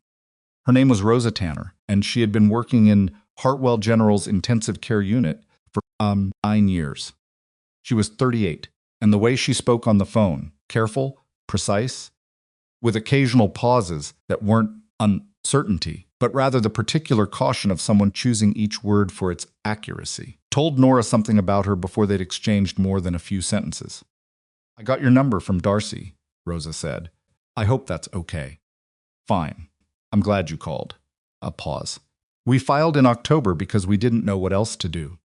3 of us, it wasn't the first time something like this had happened. It was just the first time we had enough documentation to back it up. What happened? Rosa was quiet for a moment. A patient died. September this year. Man in his 50s, post-cardiac surgery, on our floor for recovery monitoring. He crashed on a Tuesday night and we called it in, and Hale was the attending on call. She stopped. Started again. He was 40 minutes responding. The on-call resident made some decisions in that time that they weren't wrong, but they weren't right either, and the patient needed Hale there. When Hale finally showed up, the patient was already in critical decline. Another pause. He died at 2:17 a.m. Nora waited. Hale wrote the incident report himself, Rosa said. He documented his response time as 11 minutes. He documented the clinical decisions made in his absence as consistent with his telephonic guidance to the resident. What? Neither of those things was accurate. A beat. We had the call logs. We had the floor records. 3 of us, myself, another ICU nurse named Priya Osei, and a charge nurse named Gil Navarro.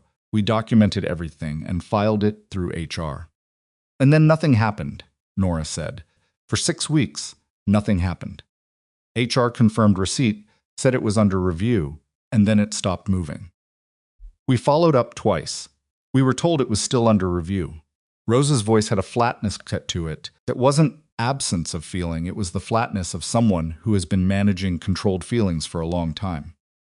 We didn't know if it had been killed or just slowed. We hoped for slow. It was killed, Nora said, as gently as she could make the word. Yes, a breath.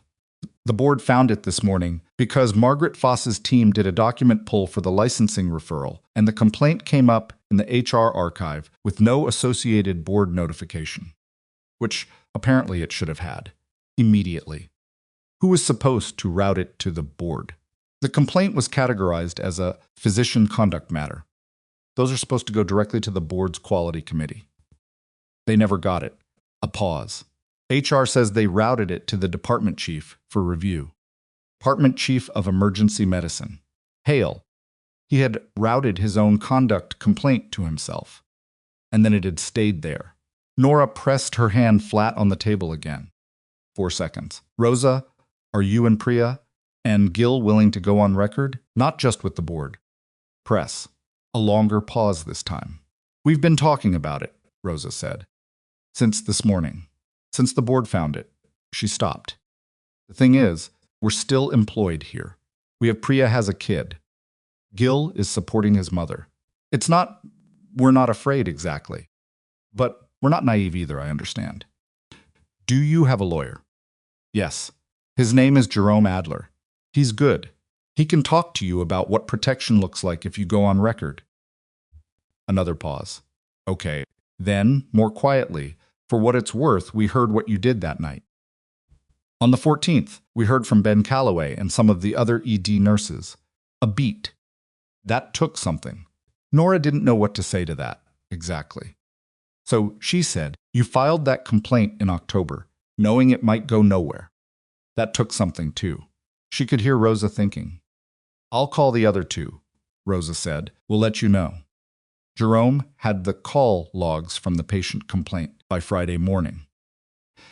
He'd obtained them through the board's quality committee, which had opened its own parallel inquiry. Within 24 hours of discovering the buried complaint, moving with a speed that suggested the board was now actively trying to get ahead of something rather than manage it from behind.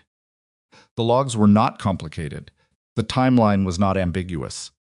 Hale's documented response time of 11 minutes was contradicted by the call records, which showed a gap of 43 minutes between the floor's first page and Hale's physical arrival on the unit.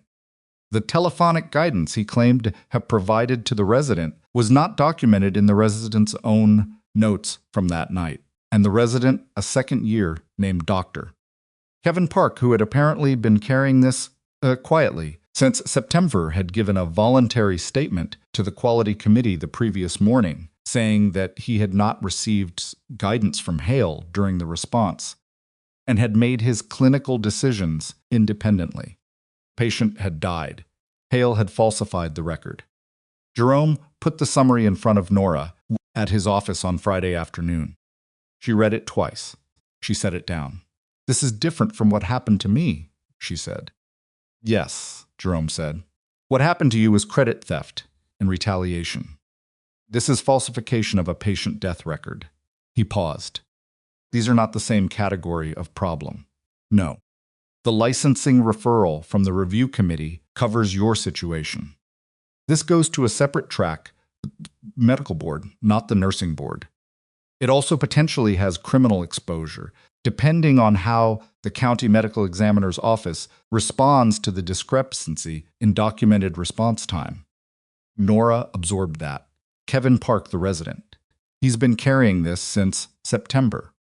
He gave his statement voluntarily. His name will be in the formal record. Is he protected? His attending is under investigation. He's a material witness. Yes, he has protection. Jerome paused. The 3 ICU nurses, Rosa Tanner, and the others, they're in a similar position. Material witnesses to a complaint that was improperly suppressed. He folded his hands. They want to go on record publicly as well. That's their choice. But legally, they're already in the record, whether they go public or not. Nora thought about Rosa on the phone, talking about Priya's kid and Gil's mother.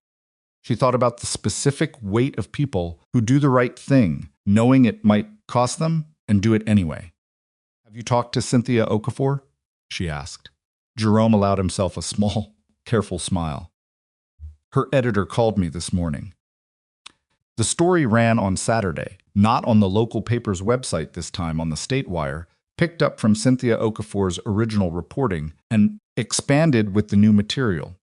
The headline was straightforward: Hartwell General Physician under investigation for patient death record falsification. Nursing staff, complaint found, suppressed for 6 weeks.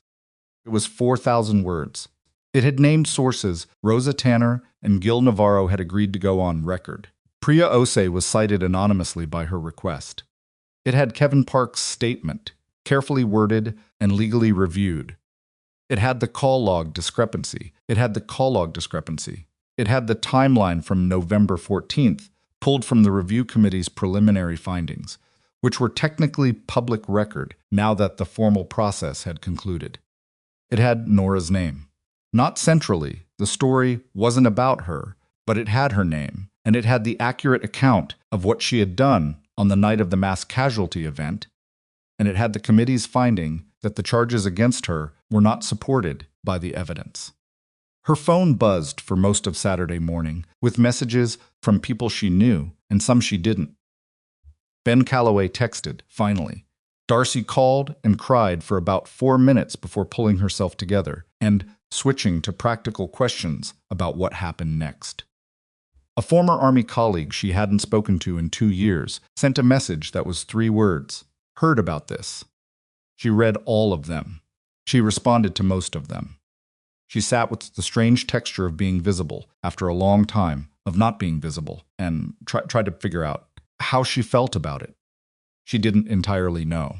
Being seen wasn't something she'd wanted from this. What she'd wanted was accurate. She'd wanted the record to be accurate.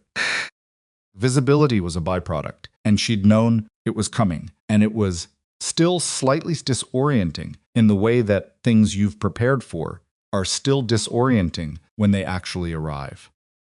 On Monday, Marcus Hale's attorneys issued a public statement. It was long and carefully written and said, in essence, that Dr. Hale maintained the accuracy of all records he had generated, that the current investigations were politically motivated responses to an isolated staffing dispute, and that he remained committed to the highest standards of patient care. On Tuesday, the State Medical Board confirmed receipt of the licensing referral and announced that a formal investigation had been opened. On Wednesday, Hartwell General's Board of Directors held an emergency session. It was not publicly announced in advance. Nora found out about it through Jerome, who found out about it professional through a contact on the hospital's legal team who had the particular ethics of someone who understood when they were on the wrong side of something and was quietly positioning themselves otherwise. The session lasted 4 hours. At 6 p.m. on Wednesday, the hospital issued a press release. Nora read it at her kitchen table with a cup of coffee going cold beside her. Hale had been placed on immediate administrative leave pending the outcome of the State Medical Board investigation. His clinical privileges at Hartwell General had been temporarily suspended. The hospital expressed its commitment to patient safety and institutional transparency and its support for all personnel affected by the events under review. It was the language of an institution that had calculated its exposure and made a decision. Not justice exactly, but consequence. Consequence was a start. Jerome called her while she was still reading it. You've seen it. Just now. The board session apparently went hard. There are 3 members who wanted to go further immediate termination rather than leave. The legal team pushed for leave because termination before the medical board findings could expose the hospital to a wrongful termination countersuit. He paused. Leave means he's out of the building. Out of clinical practice. That's not nothing. No, she said. It's not nothing. The nursing board will formally restore your credentials tomorrow morning.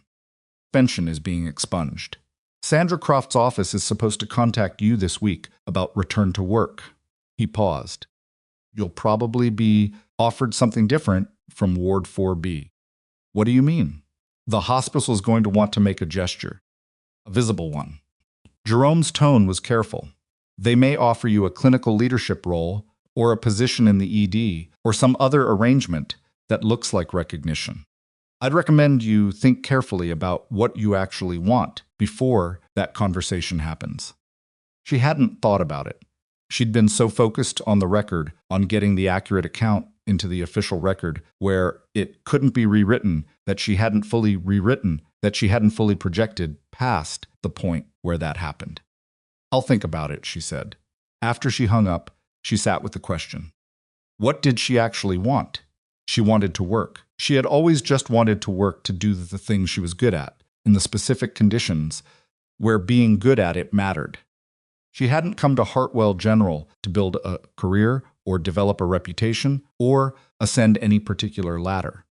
She'd come because she needed a place to be useful without the weight of everything she'd carried in the years before.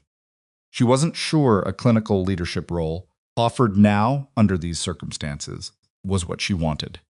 She wasn't sure what she wanted had fully resolved itself yet. She gave herself until the end of the week to decide. The end of the week brought something she hadn't anticipated. On Thursday afternoon, 3 days after Hale's administrative leave, Nora received a call from a number she recognized as the hospital's main line. The voice on the other end was not Sandra Croft, not Jerome's contact, not anyone from HR. It was Dr. Kevin Park, the resident, the second year who had been alone on that ICU floor in September when the cardiac patient crashed, who had made clinical decisions without attending guidance, who had been carrying the weight of that night for 2 months, before the board finally found Rosa Tanner's buried complaint and the whole structure shifted. He sounded younger on the phone than she'd imagined him. She had constructed a picture of him from Jerome's summary, the facts, the statement, the clinical timeline, but the voice was younger, with a particular quality that took her a moment to identify. Exhausted. He sounded exhausted in the specific way of someone who has been tense for a very long time and is only beginning to understand that the tension can ease. "I'm sorry to call directly," he said. "I got your number from it, doesn't matter. I wanted to call." "It's okay," she said. "I'm glad you did." "I gave my statement," he said, "to the board. I should have done it sooner." I've been thinking about that a lot." "You did it," Nora said. "Matters. He told me after Mr. Harrington died, Hale told me," he stopped. "He said that if I documented anything inconsistent with his incident report, it would reflect badly on my residency evaluation. That it would follow me." A breath. "I was 8 months into my second year. I had 4 years left. Kevin," she kept her voice steady, "you were put in an impossible position by someone who knew exactly how much power he had over you and used it." She paused. "That's not a character flaw. That's a trap. Quiet on the line." "The board is going to want your full statement," she said. "Not just the call log piece. Everything he said to you after." "Are you prepared for that?" "My attorney says I should be okay." "You have an attorney?" "Jerome Adler." She almost laughed. Jerome was apparently collecting them. "Good," she said. "He's good, Ms. Voss. Nora." "Nora," he paused. "I heard what you did on November 14th. In the ED. I was actually on the floor that night. I got called in for the overflow. A beat. I saw you. I didn't know who you were. I just watched you, and I kept thinking, that's what this is supposed to look like. When someone knows what they're doing, and they're just doing it." Another pause. Briefer. "I've been in this building for 2 years, trying to learn what that looks like. And I saw it from someone they'd suspended." Nora didn't say anything for a moment. She thought about the forward operating base. She thought about the 2 people she hadn't saved in the 10 she had. She thought about what it meant to learn what emergency care looked like from someone who had done it in conditions that made a well-lit hospital with functioning equipment look like a luxury. "Keep doing what you did," she said finally, with the statement. "Don't let them make you small." She paused. "That's the only thing that matters." After she hung up, she sat at the table for a while. She thought about pattern, about how one person protecting their authority creates conditions under which another person falsifies a record, and a third doesn't speak, and a fourth files a complaint that disappears, and a fifth spends 2 months carrying the weight of a death they couldn't prevent because the person who should have been there wasn't.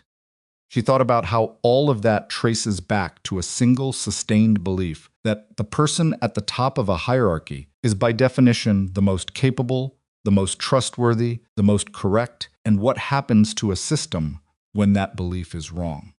She thought about the morning she'd walked into Hartwell General's ED and done the one thing she'd been doing since she was 23 years old. In conditions Marcus Hale could not have imagined, she'd looked at a broken situation and started fixing it. Not because anyone asked, not because she'd been given permission, because the alternative was worse. The call from the hospital's board chair came on Friday morning. His name was Thomas Abernethy, and he was 71, retired from a career in hospital administration, and had chaired Hartwell General's board for 6 years. His voice was deliberate and unhurried in the way of people who have been in difficult rooms for a very long time and no longer feel the need to fill silence. "I wanted to speak with you directly," he said, "before any formal communications from the hospital. Felt it was appropriate." "I appreciate that," Nora said. "The board owes you an apology," he said, "not through a press release. From someone who can speak for the board as people and not as an institution managing liability." He paused.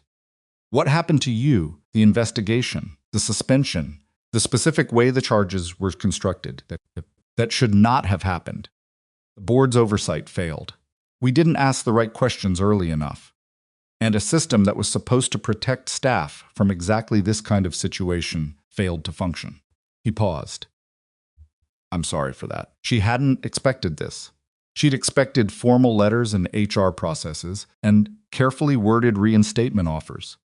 She hadn't expected a 71-year-old man calling her on a Friday morning to apologize in plain language. "Thank you," she said. "I mean that. I'd also like to discuss your return to the hospital," he said, "if you're willing. Not through HR, not through Sandra's office.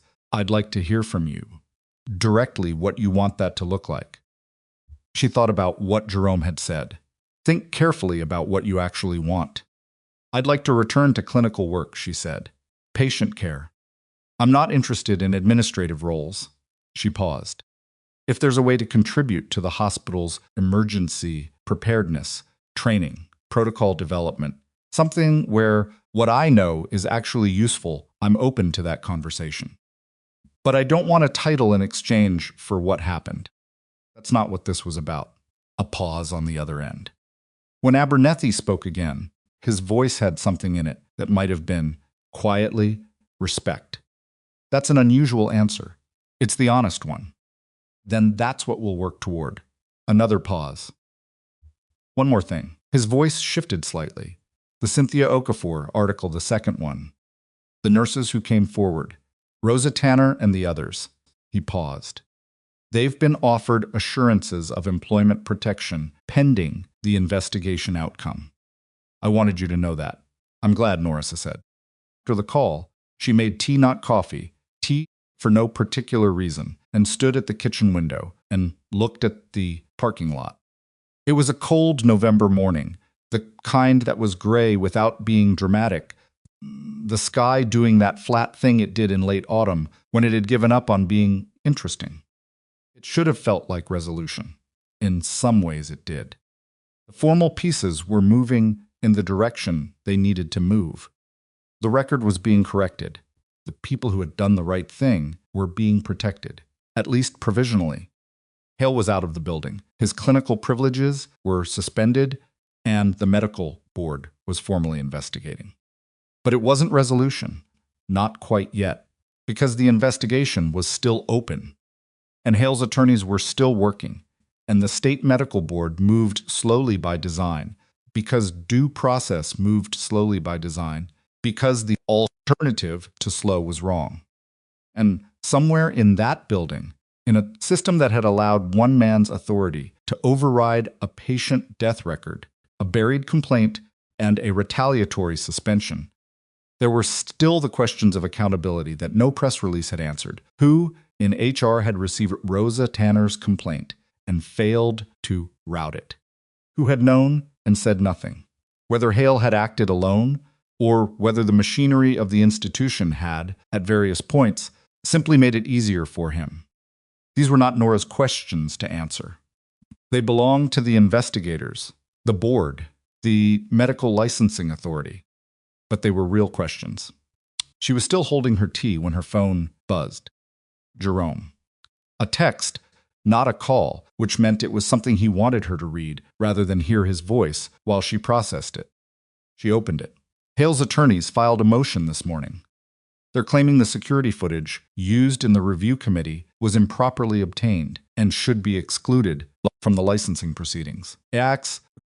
They're also filing a separate motion arguing that the buried complaint was not suppressed by Hale, but was instead a routine HR processing delay, and they have a signed statement from the HR manager who handled the original routing, saying she made the decision to hold it for department review based on standard procedure without direction from Hale. She read it twice. The HR manager, not Hale. The HR manager saying it was her decision, standard procedure, no direction from above. She thought about what it took to get an HR manager to sign a statement like that.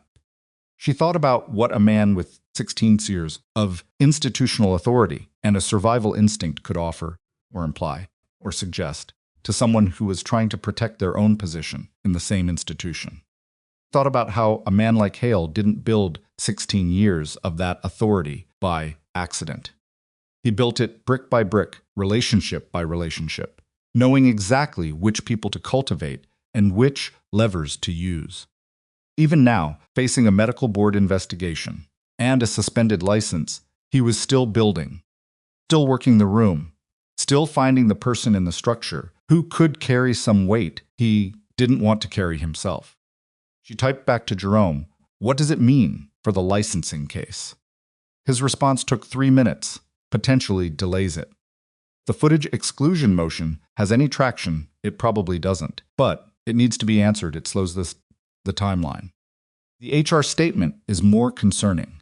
If the medical board reads it at face value, it reduces the evidence of deliberate suppression to a procedural failure, which is a different category of problem. Stared at the screen. Then, below that message, a second one from Jerome arrived.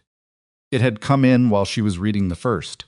Also, and I just got this from the board's legal contact, the HR manager who signed that statement, her name is Deborah Krause. She's been at Hartwell General for 11 years. She and Hale are apparently connect through a professional organization they're both members of. I don't know yet what that connection looks like in detail. And below that, 30 seconds later, a third message. Nora. Rosa Tanner just called my office. She says she has something she didn't put in the original complaint because she didn't know if it was relevant. She wants to meet with us today. Nora set down her tea, picked up her jacket from the back of the chair. Whatever Rosa Tanner had held back, a piece of this she'd thought might not matter was about to matter very much. Rosa Tanner was already in Jerome's conference room when Nora arrived. She was smaller than Nora had imagined from the phone compact, with close-cropped natural hair and the kind of stillness that comes from spending years in an ICU where stillness is a professional requirement.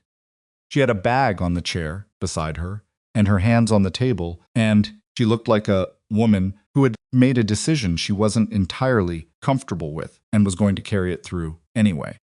Priya Ose was there too, which Nora hadn't expected. Priya was younger, late 20s, maybe 30, and she had a careful, watchful quality that reminded Nora of residents she'd known, people who were perpetually calibrating how much to say and to whom. Gil Navarro had sent word through Rosa that he couldn't leave the floor, but that he supported whatever they decided. Jerome was at the head of the table. His paralegal, a young man named Marcus who took notes with quiet efficiency, sat at the far end. Nora sat across from Rosa. "Thank you for coming in," she said. "Not thank you for what you're doing, not thank you for being brave, just for coming in." The smaller, truer thing. Rosa nodded. She reached into her bag and put something on the table. It was a phone, an older model with a cracked screen protector across the lower right corner. Placed it carefully, like it was something that mattered. In September, Rosa said, "The night Mr. Harrington died, I was on shift. I was with him when he crashed. I called it in, I stayed with him, I worked the response with Dr. Park." She paused. Hale came in at 2:03, 43 minutes after the initial page, not 11. Kevin's already confirmed that. The call logs confirm it. Another pause. What I didn't put in the complaint, what I didn't know was relevant, was this. She unlocked the phone and turned it so Nora and Jerome could see the screen. It was a voice memo, timestamped 2:47 a.m., September 19th. Rosa pressed play. The recording was 31 seconds long. The audio quality was imperfect ambient hospital sound underneath, the particular acoustic texture of a corridor, but the voices were clear enough. Hale's voice first. This goes in the report as 11 minutes. You were managing per protocol during the interim. That's the narrative. A pause. Then a second voice, younger. Strained, recognizable, even through the recording as Kevin Park. The floor logs. Floor logs reflect what I put in the incident report. That's how this works. A beat. You want to finish your residency, Kevin. This is how you do that. 31 seconds.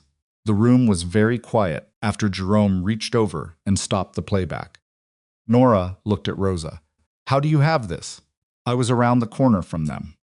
I heard Hale's voice, and I don't know exactly why I did it. Instinct, maybe. I'd been on that floor for 9 years. I knew how his incident reports worked when things went wrong. Rosa's voice was even, but her hands weren't. Her right thumb was pressing against the edge of the table, a small, rhythmic motion she probably wasn't aware of. I started recording on my phone, and I walked close enough to catch it. They didn't see me. A breath. I didn't know if it was legal. I didn't know if it would matter. I put it away, and I didn't listen to it again for 3 weeks. Why didn't you put it in the complaint? Jerome asked. Because I was scared, Rosa said without hedging. Not for myself, specifically. For Priya. She was 6 months pregnant when I found this. Hale supervised her attending. If I submitted audio of him directly coercing a resident and it didn't go anywhere, if it got buried like everything else did, she'd be the most exposed. She looked at Priya briefly. I made a call. I don't know if it was the right one. Priya said quietly, it was the right one, at the time. He's not in that building anymore. She looked at her hands. Things are different now. Jerome picked up a pen. Set it down. Rosa, in North Carolina, recording a conversation you're party to or in proximity to in a semi-public space is legally permissible under single-party consent law. This recording is admissible. He paused. This changes the licensing case significantly. This moves it from a question of whether a record was falsified, which requires interpretation of documentation to direct evidence of a physician, explicitly directing falsification and making coercive threats against a resident. He looked up. This isn't a procedural complaint anymore. This is a criminal matter. The word landed in the room and stayed there. Rosa pressed her thumb against the table edge again. What does that mean for Kevin? Kevin is a witness and a victim of coercion. His cooperation, which he's already given, protects him. Jerome's voice was precise. This means the medical board will refer to the state attorney general's office, probably within days of receiving this. And Deborah Krause? Nora said. The HR manager, the signed statement. Jerome looked at her. If the audio establishes a pattern of deliberate suppression and coercion, her statement becomes much harder to sustain. A signed declaration that you made an independent procedural decision looks very different when it sits next to audio of your department chief explicitly managing narratives after a patient death. He paused. Her attorneys are going to have a conversation with her this week. The recording went to the medical board that afternoon. Jerome submitted it with a 14-page brief that placed it within the full documented timeline, the September death, the falsified incident report, Kevin Park's statement, the buried complaint, Rosa's original filing, and Nora's own suspension, not as separate events, but as a connected sequence. One system, one person at the center of it, and a series of institutional failures that had allowed it to continue. Nora didn't go to the submission. There was nothing for her to do there. She went home, changed into running clothes, and ran 8 miles through the cold November afternoon until her legs were tired enough that her brain had to slow down to match them. She thought about Mr. Harrington, the cardiac patient from September whose name she'd only learned from Rosa's complaint description. A man in his 50s, a recovery that should have been routine. 43 minutes. She thought about what those 43 minutes had cost him. She thought about Kevin Park at 26 or 27, standing in a corridor at 3 in the morning with a dead patient on his conscience, and a senior physician telling him exactly what the record was going to say. She thought about what it cost a person to carry, that what it did to the internal architecture of someone who was trying to become a good doctor and was being taught, in the most formative years of his training, that the record was something you managed rather than something you told the truth in. She thought about all the things that looked like one man's story, but were actually 20 people's stories, running parallel and invisible to each other, until enough pressure built up in enough places. She ran until the cold air worked all the way into her lungs, and the city lights started coming on in the early dark of November. Then she went home and waited for whatever came next. What came next arrived faster than any of them had expected. The state attorney general's office contacted Jerome on Monday morning. They had received the medical board's referral, reviewed the audio recording, and determined that the evidence warranted an immediate criminal investigation into allegations of fraud, falsification of medical records, and coercion of a medical professional. They were issuing a formal request for all documentation from the hospital's internal investigation processes, the quality committee records, and the HR complaint archives. Hale's administrative leave was converted to termination that same afternoon. The hospital's statement was 7 sentences. It acknowledged the terminations, cited its commitment to patient safety and institutional integrity, and indicated that the hospital was cooperating fully with the Attorney General's investigation. It did not use Hale's name after the first sentence. It was the kind of statement that had been written by lawyers who understood that less was more when the full record was this bad. Jerome called Nora with the update, and she listened without interrupting and said okay when he finished. "How are you?" he asked. "I don't know exactly," she said. "I think I need it to be more real before I know how I feel about it." That's a reasonable place to be. Deborah Krause, the HR manager, withdrew her signed statement 2 days later. Her attorney issued a brief notice to the board indicating that the statement had been made under conditions of misunderstanding and no longer reflected her account of events. She subsequently gave a full statement to the Attorney General's investigators that's described in considerable detail how Hale had called her personally in the days after the complaint was filed and explained that the matter was being handled at the department level and that she should mark it as pending review and await his further direction. She had done what he told her because he was the chief of a major department and she had been at Hartwell General for 11 years and she had understood implicitly, as people in institutions understand things implicitly, that her continued comfort in that building depended in part on not creating friction with people like him. She was not charged. She cooperated fully. She told the investigators everything. 3 weeks later, the state attorney general's office filed criminal charges: falsification of medical records, obstruction of an internal investigation, coercion of a subordinate medical professional. The charges were filed publicly, which meant they were in the record, Cynthia Okafor's paper, had the story within an hour of the filing, and by evening it had been picked up by 2 national healthcare publications and 1 general newswire. Nora found out from Jerome's text and then read Cynthia Okafor's article, sitting at her kitchen table in the particular stillness of something that has been building for a long time finally touching ground. She had not spoken to Hale since the review committee. She did not expect to speak to him again. There was nothing between them that required another conversation. Everything that needed to be said had been said in documents and footage, and a 31-second audio recording in a hospital corridor at 3 in the morning. She thought briefly about who he had been before all of this. She didn't know him outside the hospital. She didn't know outside the hospital. She didn't know who he was at home, what he'd wanted when he first went to medical school, what version of himself had imagined becoming. People who did what he had done were not usually monsters in the way stories wanted them to be. They were usually people who had made a series of decisions, each one small enough to seem manageable, until the decisions accumulated into something that looked from the outside like a design. She didn't feel sorry for him.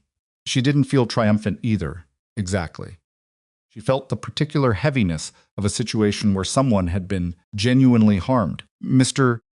Harrington, Kevin Park, Rosa and Priya and Gil, and the accounting for that harm, however thorough, didn't undo it. The 43 minutes were still 43 minutes. But the record was now accurate. And accurate records were how systems learned. Or were supposed to. She returned to Hartwell General on a Tuesday in December, 5 weeks after her suspension had been formally expunged. She had negotiated her return carefully, and over several conversations with Thomas Abernethy and Sandra Croft, who had both shown up to those conversations differently than Nora had dissected Abernethy, with a directness that she appreciated, Sandra, with something that was visibly, genuinely uncomfortable, which was its own kind of honesty. She was not returning to Ward 4B. The arrangement was this. She would split her clinical time between the actual ED nursing, with full credentials, covering trauma-level cases in the rotation, and a newly formalized role that Abernethy had described as mass casualty response coordination. There was no precedent for it at Hartwell General. They were building the job description on the job description around what she had actually done November 14th, which was unusual enough that she'd had to read the draft twice to make sure it said what she thought it said. She would help develop and train the hospital's mass casualty protocols. She would have authority to deploy triage procedures in declared emergency events without requiring real-time attending authorization, a specific provision that had taken 3 conversations to work out, and that the hospital's legal team had flagged 4 separate times before finally accepting that it was, given the events of November 14th, actually the appropriate structure. It wasn't the quiet floor job she'd come to Hartwell General for. She wasn't sure she was the same person who had come for that job anymore. Parked in the staff lot, badged through the employee entrance, and walked to the locker room to change into scrubs. The hallways had the same sounds they always had, PA system, equipment carts, the particular frequency of a hospital in mid-morning, and she moved through them with the ease of someone returning to a known environment, which she was, but also with the specific self-consciousness of someone who knew that the environment had changed in ways she was still mapping. Darcy met her at the nurse's station on 4B. Not because Nora was assigned there, she wasn't, but because Darcy had apparently decided to be there when Nora arrived, which was the kind of thing Darcy did. She was standing with her arms crossed and her chin up and her eyes slightly too bright, and she said, "You're late," which wasn't true, and Nora said, "I was on time," and Darcy said, "I know," and that was the whole of it.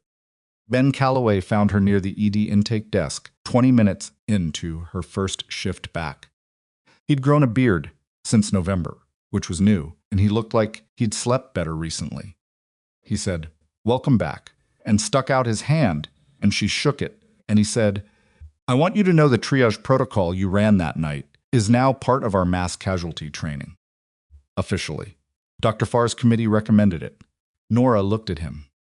Start trudge is not new. No. But the way you deployed it under those conditions, the sequencing, the corridors orsting, the surgical flagging system that's been codified.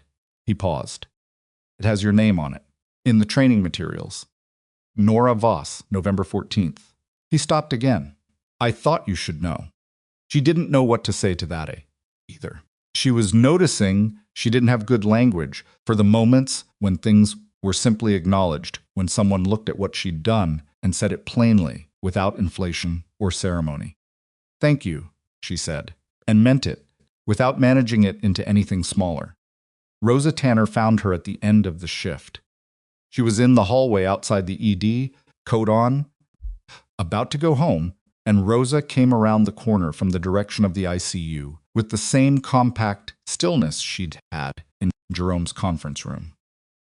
They stopped in the hallway, both of them with the slightly worn quality of people who had worked all day and were still standing. How was it? Rosa asked. Different, Nora said. Better kind of different. Rosa nodded. She was quiet for a moment.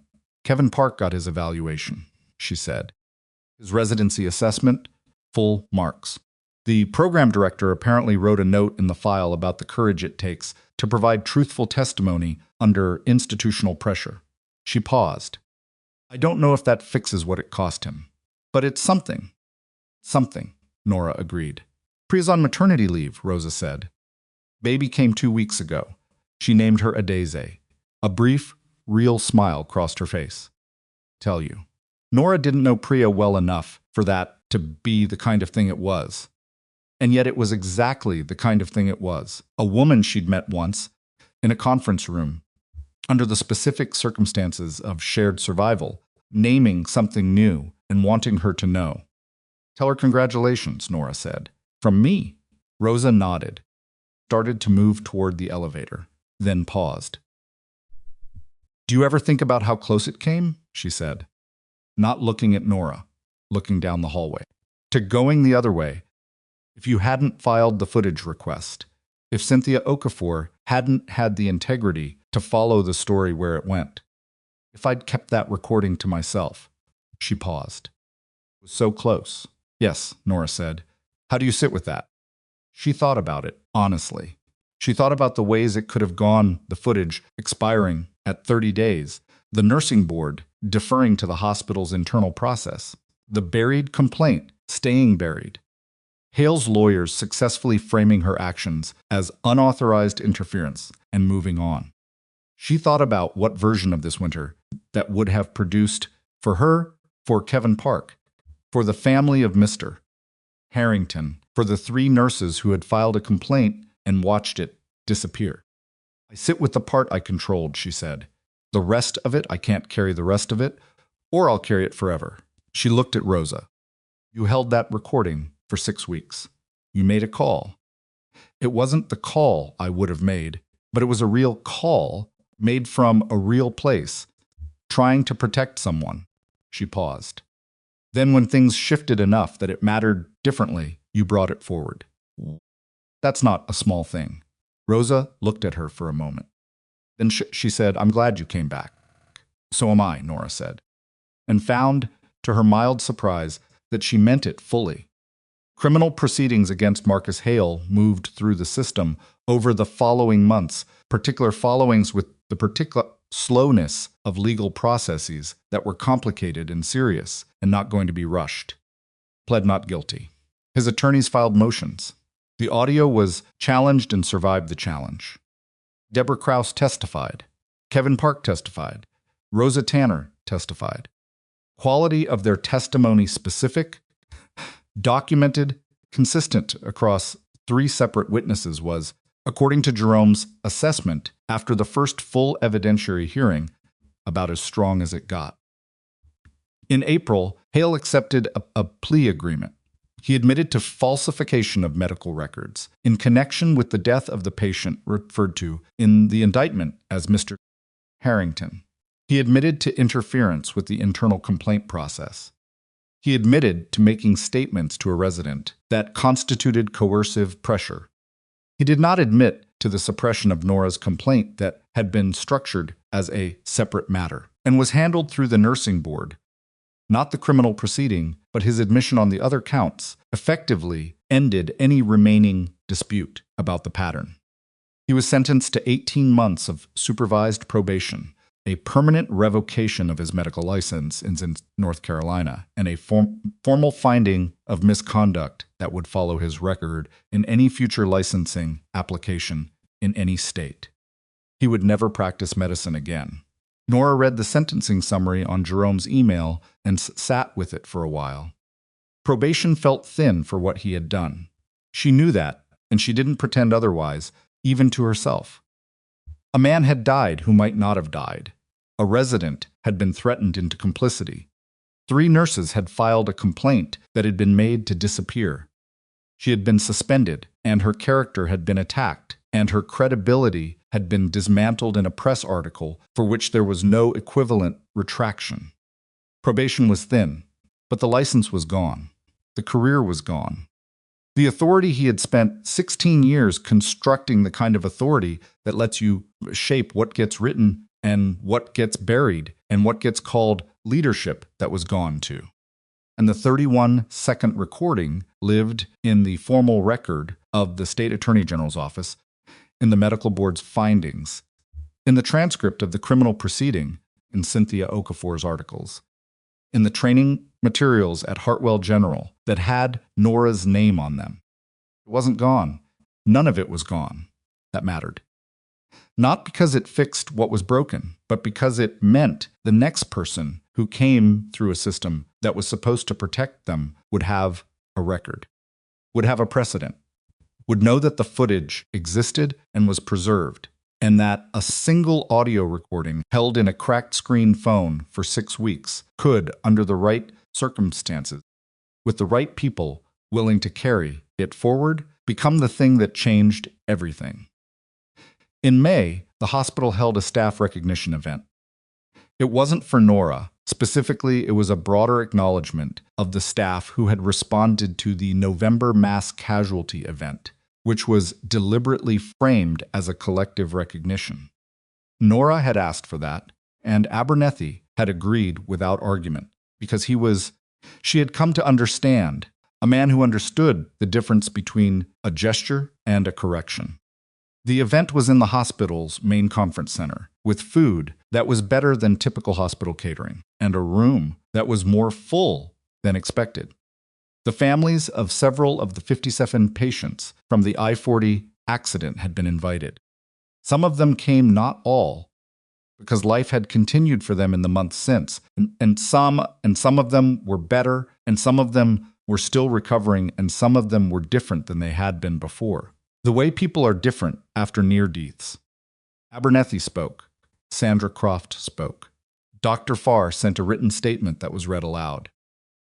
Ben Calloway spoke briefly and without notes, and said something that made the room quieter than it had been, which was that the thing he'd learned from November 14th was that competence does announce self in advance, and that the systems he'd been trained to trust had been designed to reward announcement over demonstration, and that he was going to carry that lesson for the rest of his career. It was a better speech than most people in that room had expected from a nurse who'd been 2 years out of school when all of this started. Nora was asked to say something. She had thought about what she wanted to say and had written nothing because she'd learned a long time ago that written remarks became something she performed rather than something she said, and she wanted to say something actual. She stood at the front of the room. She looked at the people there, the nurses, the residents, the orderlies, the administrative staff, the families with their careful faces, and their particular survival-tinged presence. She looked at Rosa, who was standing near the back, with her arms folded in that compact way. She looked at Kevin Park, who had come and was clearly not entirely comfortable being there, but had come anyway. She looked at Darcy and Ben and Priya, who was there with the baby in a carrier and looking like someone who had not slept in 2 months and was not complaining about it. She looked at all of them. I was a floor nurse when this started, she said. I'm still a floor nurse. That's not a qualification I'm embarrassed by, or something I'm explaining away. That's what I am. She paused. The thing that happened here over the last several months wasn't about one person doing something impressive. It was about a series of people deciding separately at different times, without knowing what anyone else was going to do, that the accurate record mattered more than the comfortable one. She paused again. Rosa held a recording for 6 weeks and then brought it forward. Kevin Park gave a statement that took something from him that he's not going to get back. 3 nurses filed a complaint knowing it might go nowhere. She stopped. I filed a footage request. That's what I did. I made a phone call and sent a letter. The rest of it was the record, the actual record. What actually happened in this building, doing what records do when they're accurate. They hold. She looked around the room. The lesson isn't that one person can change everything. The lesson is that accurate records are harder to kill than people who create false ones tend to believe. She let that sit for a moment. Do your job. Document it accurately. And when something isn't right, when the record is being made to say something that it shouldn't say, trust the one you know is true and find the people who will carry it with you. Stopped. She looked at her hands briefly, then back up. That's all I've got. The room was quiet for a second. Then it wasn't. She drove home that evening as the May light did its long thing, the sky still bright at 7:30, the city warm in a way that felt earned after the long gray of the previous months. She parked in the apartment lot and sat in the car for a while with the engine off, not thinking about anything particular. Just sitting. She thought about the filing cabinet in the back bedroom, the folders she'd opened in November and sent the photographs from and put back. Thought about the document inside it, the one that recorded her commendation in bureaucratic language that stripped all human texture from a night full of it. 2 people she hadn't been able to save. 10 she had. She thought about Mr. Harrington, whose name was now in a criminal record and a medical board finding, and the memory of everyone who had worked that floor in September, whose 43 minutes were now permanently part of the institutional record of what happens when authority goes unchecked for too long. She thought about Priya's baby. She got out of the car. Evening air was warm and smelled like the city doing its spring thing, exhaust and cut grass and someone's dinner coming through an open window somewhere above. She walked to the building entrance and stopped for a moment on the steps. She had not wanted to be seen. She had come to Hartwell General specifically to be useful without being noticed, because the years before had been so full of being in the center of things, being the person who made the call, and she had needed to step back from the weight of being that person. She understood now that you don't actually get to choose whether your skills are visible.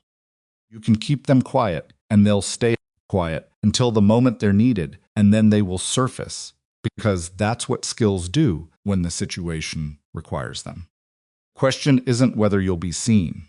The question is what you do with it when you are. Pushed through the door and went upstairs and made dinner something simple, pasta, and whatever vegetables were in the refrigerator, the specific pleasure of ordinary tasks after a long day. She ate standing at the counter and looked out at the parking lot, getting dark. She was not the same person who had driven away from Hartwell General at 5 a.m. in November, with a hospital full of cameras behind her, and a man planning to take everything she'd built in 4 hours of desperate work. She wasn't sure exactly who she was now. She thought that was probably fine. Identity was not a destination. It was something you kept arriving at, a little differently, each time the situation required you to figure out what you were actually made of. She washed the dishes. She called Darcy, who answered on the first ring, and talked too fast for 4 minutes about absolutely nothing important, and then said good night. She went to bed. She slept well. The filing cabinet was still in the back bedroom. The folder was still in it. She didn't need to take it out again. The record it contained was hers, private and real and earned, and she knew what was in it. That was enough. The world had called her only a nurse, had treated that word like a diminishment, like a ceiling, like a reason to dismiss everything she carried behind her eyes. It had learned, slowly and publicly, and at significant cost, that the word meant something different than it thought. She hadn't asked for the lesson to go that way, but she had been ready for it.